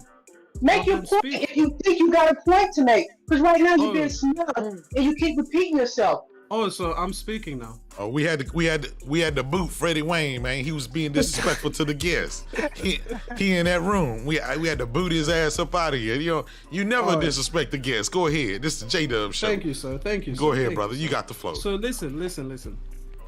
If you want to build brand recognition, guys, you're going to need a box, okay? There's a reason that so many brands, you can look at so many industries, they have a Halo product. They have something that is not, like, look at the Apple Vision Pro. That's not for everybody to get. But what does it do? It builds the mind share in people. And eventually, Apple will create an Apple Vision Regular and an Apple Vision Lite. And so for me, when I look at Xbox's strategy, I see the console as a core part of that strategy, even in those markets where mobile is going to be the way to go, because they'll be able to look at the console, be interested, see it in the store, look at the price and say, oh, that's not really going to be something I can afford, and then be sold on the mobile app experience. Because if Xbox was to just be an app, just software, and let's just imagine, for whatever reason, you can pick whatever reason you want, that PlayStation and Nintendo are going to make things more difficult for Xbox to put their services on their platforms. Just imagine, it doesn't matter which way they do it. Then Xbox is going to be completely reliant on their competitors right now. And the thing is, PlayStation and Nintendo don't have a big incentive to just make things easy for Xbox, because PlayStation gamers and the PlayStation community are not that interested in Xbox games. If Nintendo wanted to do it, PlayStation will have every incentive, because yes, PlayStation gamers have a lot of cross-pollination with Nintendo's, Nintendo and their software and their IP and their platform. So for Xbox though, what's the incentive for Sony to make it easy? It isn't. Yes, they would like more profit because money is money, right? But at the same time, they don't have to give like full access to their platform to Xbox. They will want to be able to control, curate, and just basically make life difficult. So instead, Xbox still needs to rely on their own brand and their own market share and kind of build things more organically than they would like. So I think because of that reality, the console has to be a key part. And I don't think it has to be the most powerful console in the world. I think that's why the Series S is pushed so hard, because they realize, wait, in order to build a brand, we don't really need it to be the most powerful box, especially in a market where that box is going to cost more money.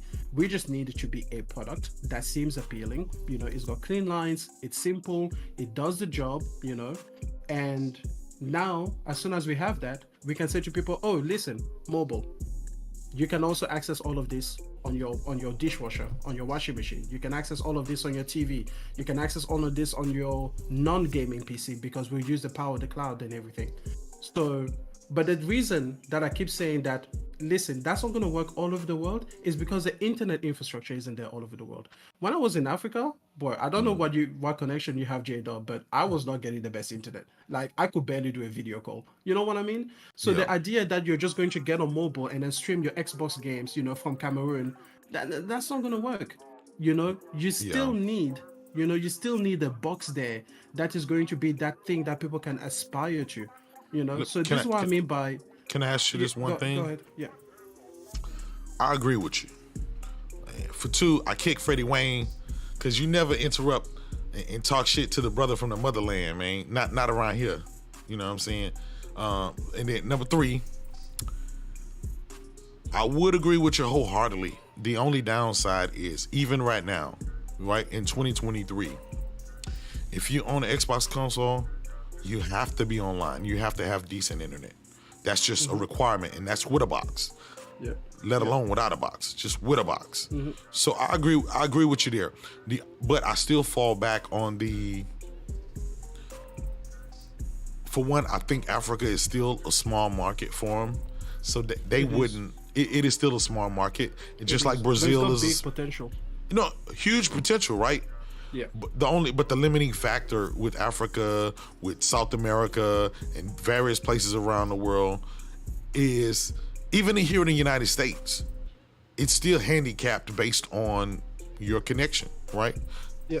With the world, I hate to see it, unless you live in Korea, Japan, you're in some parts of Europe, you're just not gonna have the kind of connection that you need to be able to do cloud streaming and stuff like that. It is what it is. I have a gig up and down connection here. Streaming is still very spotty to me. With GFN, Stadia worked pretty good half the time. xCloud is not really there. But I think for the most of the part, the reason I said that Nintendo and Sony would, because again, you're not competing in the hardware space.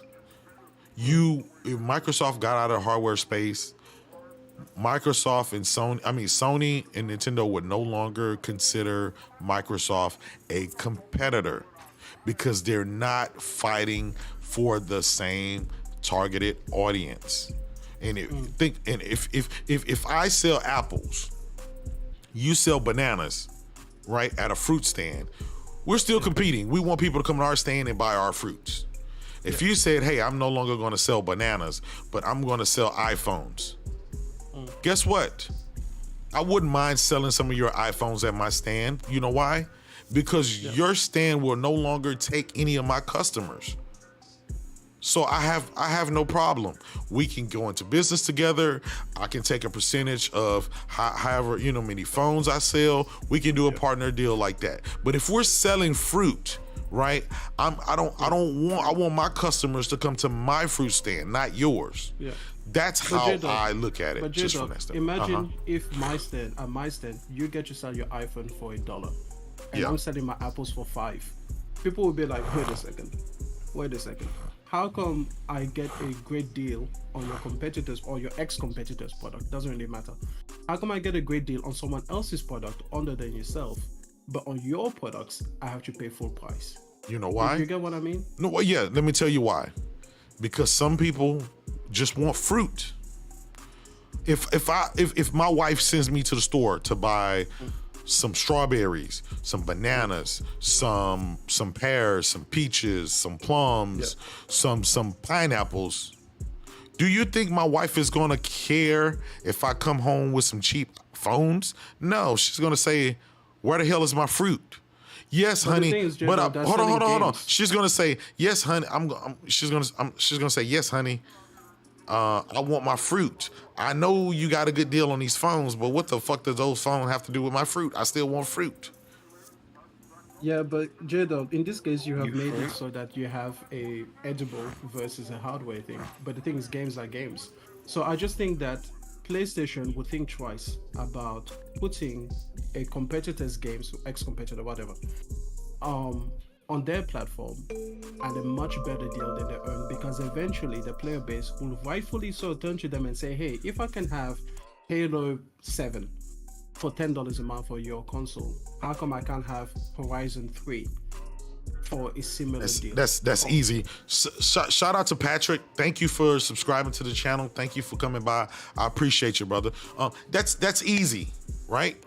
The same way Game Pass has been a thing for the last 7 years, going on 8 years, right? It's the cheapest service out there. Well, it used to be the cheapest service out there. It offers you over 200 games.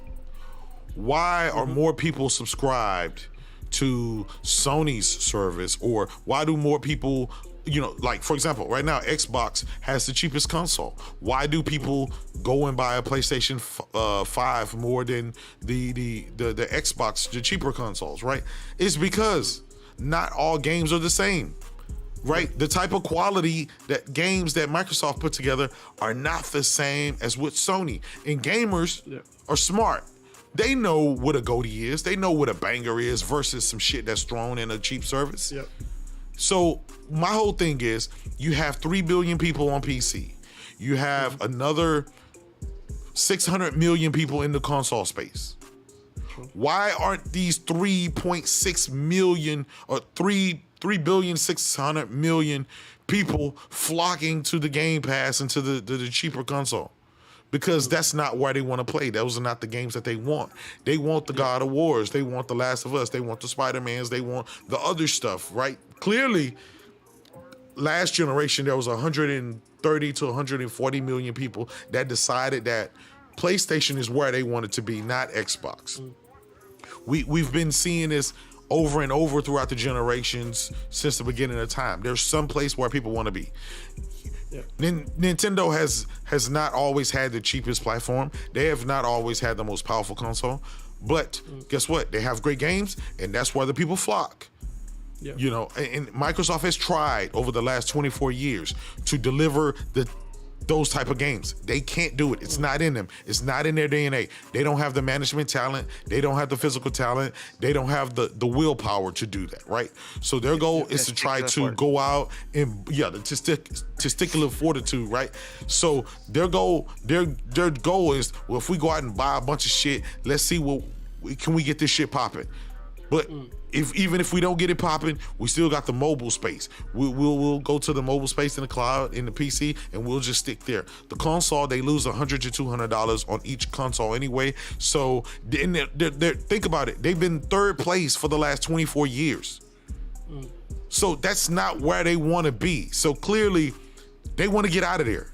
Why lose $100 to $200 when you can make more money on the mobile side and the PC side and the other side?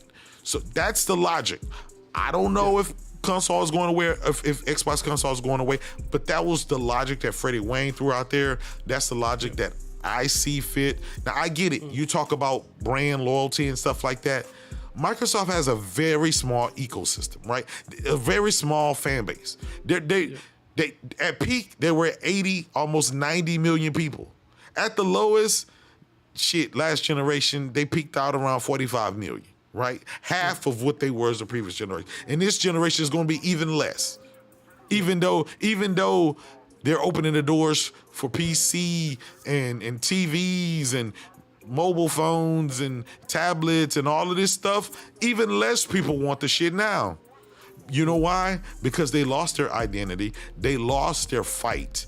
And you can't buy your way to the top, especially when it comes to the gaming. That's just that's not how it works. Well, listen, I fully agree with everything that you say there. I just truly believe that in order to basically be making video game console-like games, not just making mobile games, you're going to need a video game console if you are Microsoft. I don't see them being able to do what EA and Ubisoft do, which would basically just be a software publisher. I guess I don't see it. Why not? I see the argument for it. I see the argumentation. I know that they are losing money on the console, but they don't want to be a Ubisoft or an EA either. They want to be number one in gaming. And in order to be number one in gaming, I just do not see how you achieve that while separating yourself from the hardware platform. Pretty simple. It's impossible. Do me a favor, Emmanuel. Can you watch the podcast right now? Are you listening to the podcast? Yeah, we had to watch it the third or fourth time there. Yeah. Emmanuel, can you put on the show for me real quick? There's a little bit of a delay, so it might take you it's fine before you see it. It's fine. But just watch. Let me know when you have it up. Okay, yeah, sure. Okay. I'm about to play a video. I want you to listen, okay? This is coming straight from the horse's mouth. So let me know. We're not in the business of out-consoling Sony or out-consoling Nintendo.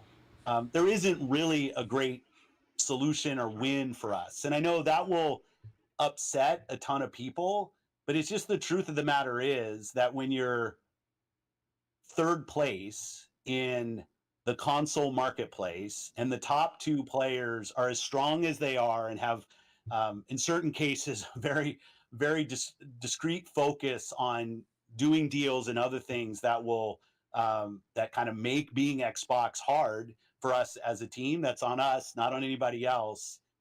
Our vision is that everybody who's on console has to feel like they have a great experience and they're a first-class citizen. They've invested a ton in our platform.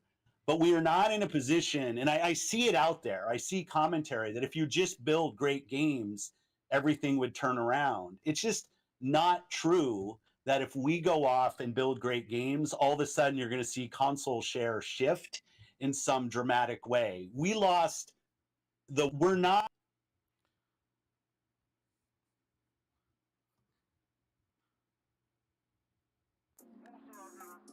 Let me know when you finish watching that. Yeah, I've seen the video before. Yeah. He's said himself, right? He's saying the opposite of what you're saying. He's saying the opposite of what you're saying. So he's saying that he cannot out console Sony, right? I'm not saying that he is.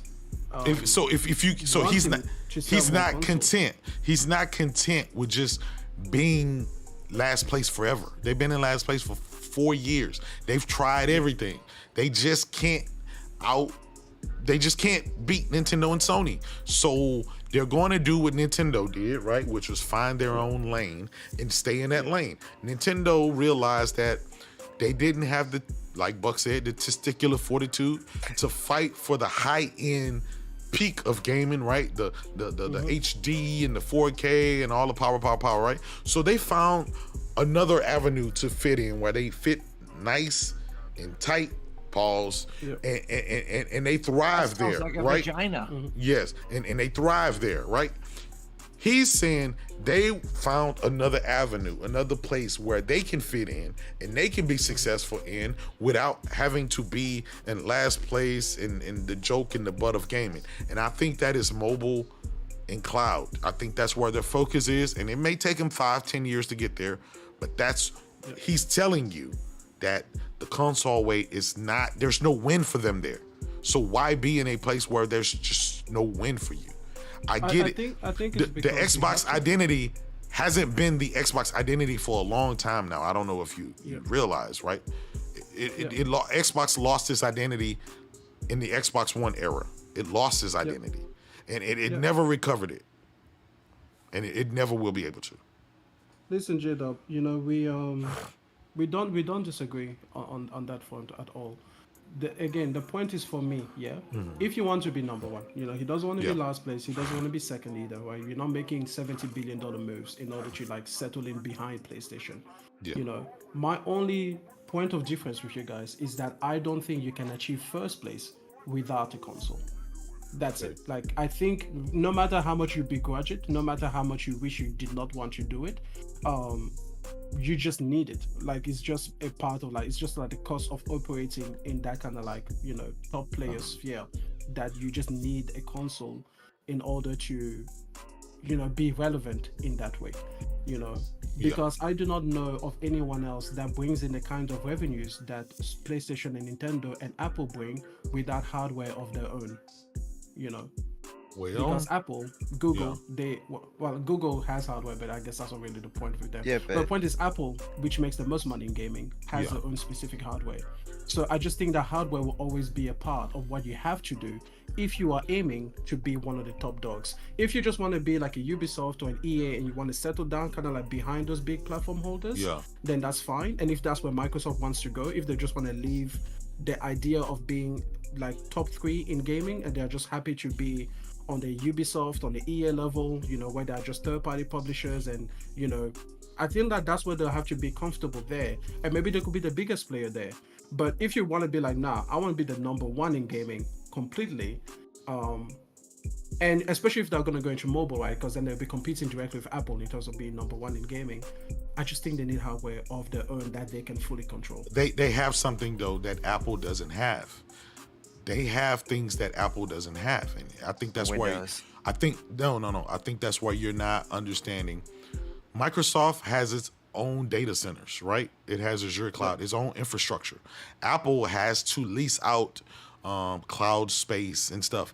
Microsoft is number one, if not number two, in the cloud space with Azure Cloud. They're already there at number one. That's why the CMA UK and the EU and everybody else had issues, is because when you already own the best data centers all over the world, you already have access to all of these customers already day one. On top of the fact that you already have access to the games, right? Your whole game catalog is inside of there. On top of that, right? On top of the fact that This is a space that your competition cannot operate in right now. They would have to start from scratch because Nintendo nor Sony are in any fashionable position when it comes to cloud. Sony started it first, and Sony still didn't see fit to be in cloud in any meaningful way because they saw what it would take to do that.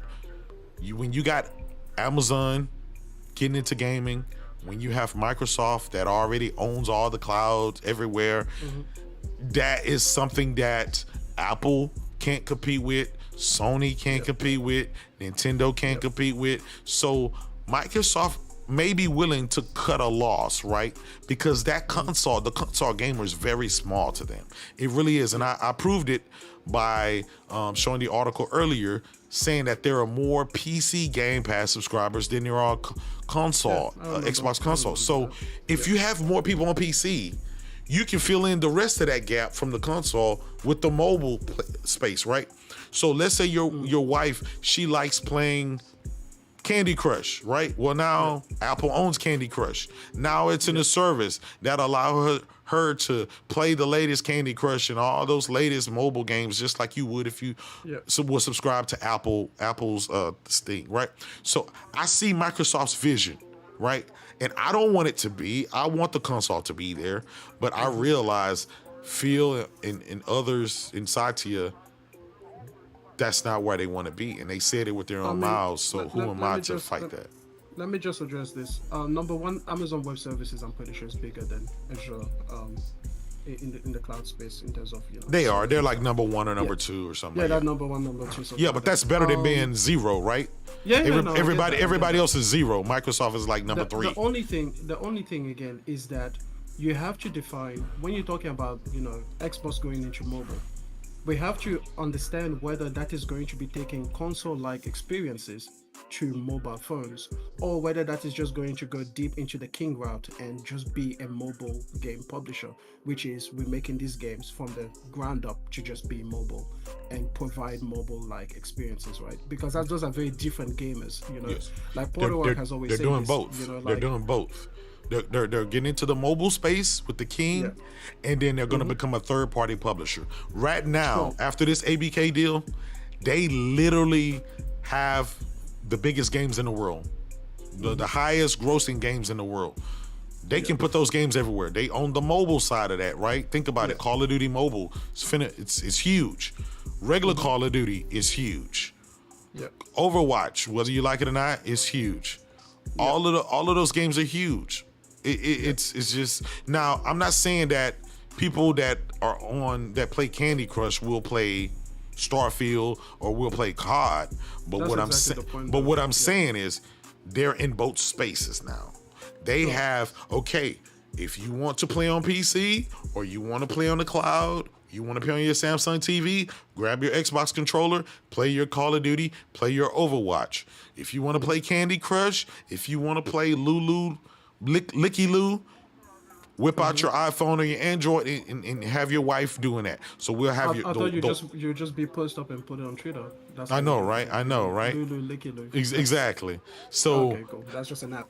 Yeah, exactly. So it's an app now. So they'll control both spaces. You see what I'm saying? But understand this, J-Dub. My point is, even though they have now a console division and a mobile division, the cross-pollination and cross-contamination between those two is not seamless. And what I mean by not seamless is that you will have to create, something like Call of Duty Mobile. Like you use the brand name from the console and then you transfer that to the mobile, and then that can be successful. But you cannot just put Halo Infinite as it is on mobile and think that people are going to be attracted to that. No, so absolutely. The two then will be distinct strategies. And your original question was, will Xbox do away with the console now that they have ABK? And what I'm telling you is that in order to uphold the console end of the bargain, they will always need a console to be a part of that. because those will be for the console gamers and for the console gaming like experiences. And cloud will bolster some of that because the cloud would allow certain people that they have no regular PCs but they have a good internet connection. They will be able to play those games, and be having that kind of like 99% of the same experience as having local hardware. But then that kind of goes back into my problem of they want to reach 2 billion gamers, and not all 2 billion of those gamers have that kind of like high-speed internet infrastructure. So for those guys, they still need a console. So that's why I'm saying that. But those they don't 2 billion gamers, those 2 billion gamers they were speaking of, consisted of the mobile space. We already know there's only 500 million. There's only 500 million console gamers in space. If you add up the peak Sony, peak Nintendo, peak Microsoft, that's only around 500 million. And so that's why they're saying we've already peaked out on console users. There's no more people that are going to come in. Some people are going to drop out. The new gamers are going to come in. But that's about peak access that we have. But if we go the mobile route, well, around the world, there's like 50 billion cell phones. There's only 8 billion people on the globe, but everyone has 2 and 3 cell phones apiece, right? And not including tablets, not including other devices, right? And they're going by devices, not people. So, J-Dub, what I would say this, I would agree with this. If Microsoft doesn't create a gaming console next generation, they will have to leave the console space altogether. For me, that's 1 and 1. Like they would just have to focus on mobile, and yes, they can transfer their IP from console into just mobile games. Like they can create Gears mobile, they can create Halo mobile, they can create Overwatch for mobile. But I do not see how they keep a console gaming branch without they themselves providing a console hardware for those games to play on. Easy. I just don't see how that would be possible. Easy. Offer it. Get out of the hardware space and offer those games inside of a service to your competitors. Do you remember at the beginning of last generation when Donnie D said, if you don't like always online, we have a console for you. It's called the Xbox 360. They're going to tell the little amount of console gamers that they have now already, right? And I think that's my number one focus. Their install base is extremely small. It's not huge. So sure, they're gonna piss off a few million people, but the amount of people that they're gonna gain on the cell phone side and that they've been gaining on the PC side far outweighs the small console market to them. Okay. That's just I may be wrong, right? I may be wrong. We may be talking about this 3-4 years from now, and I may be wrong. But based on what Freddie Wayne's saying and based on what Phil Spencer said, if they decided to do that, that's the reason. They would save $100 to $200 per console. They would make money, right? Because they have more IPs, they have more development teams and publishers than their competition anyway, right? So they would effectively be the world's largest publisher. After this Blizzard Activision deal, they will become the world's largest publisher because they publish not only on console, but they publish in the mobile space. So they could sell off the console division and still be number one in a lot of areas that will make them a lot of money.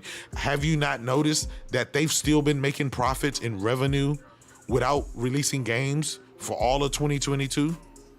Like even when they don't release games, they still revenue. Revenue. I'll put revenue. That's the thing, though, because when you say that they are going to be the largest revenue, revenue because they don't see the downside to it too. I don't want them to be in this space. I don't want them to be mediocre in gaming. I wanted them to fight Sony game for game, hardware for hardware, VR for VR, service for service. They decided to not do that. They decided to not fight back. They decided to not invest for 3 whole years last generation and to give up and to be in this position. They decided to do that.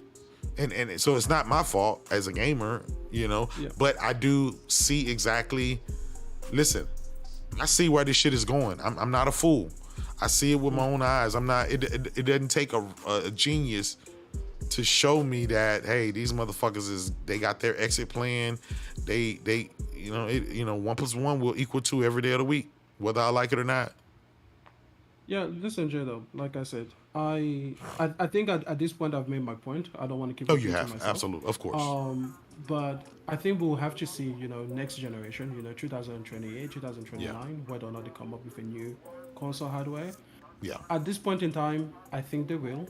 I don't think that they will go for the Series X route again, which is trying to be the most powerful and the most kind of like No, they won't. They won't. all-encompassing Yeah, technology-wise. they won't. They I learned think this they will create generation. something between an S and an X. Like the Series Y will be, Yeah, just good enough to kind of like qualify into the next the next gen. generation, Yeah, but not something that's going to be coming out here trying to embarrass what Sony's efforts will be. Yeah. And I think that's where they're going to find a comfortable ground, and then maybe they'll create another Series S equivalent and be like, listen, we'll put this shit at $200, and it's basically like a cloud streaming device only, for certain markets in order to leverage those adjacencies in their cloud infrastructure. Yeah. But I just, at the moment, I just feel like we are too close. And when I look at the internet service, even over here, like even in Australia, Yeah. it's only this year that I got decent internet where I could even think about cloud streaming. You know Yeah. what I mean? And that is me paying an exorbitant amount of money per month in order to have that capability. So this notion that cloud is going to be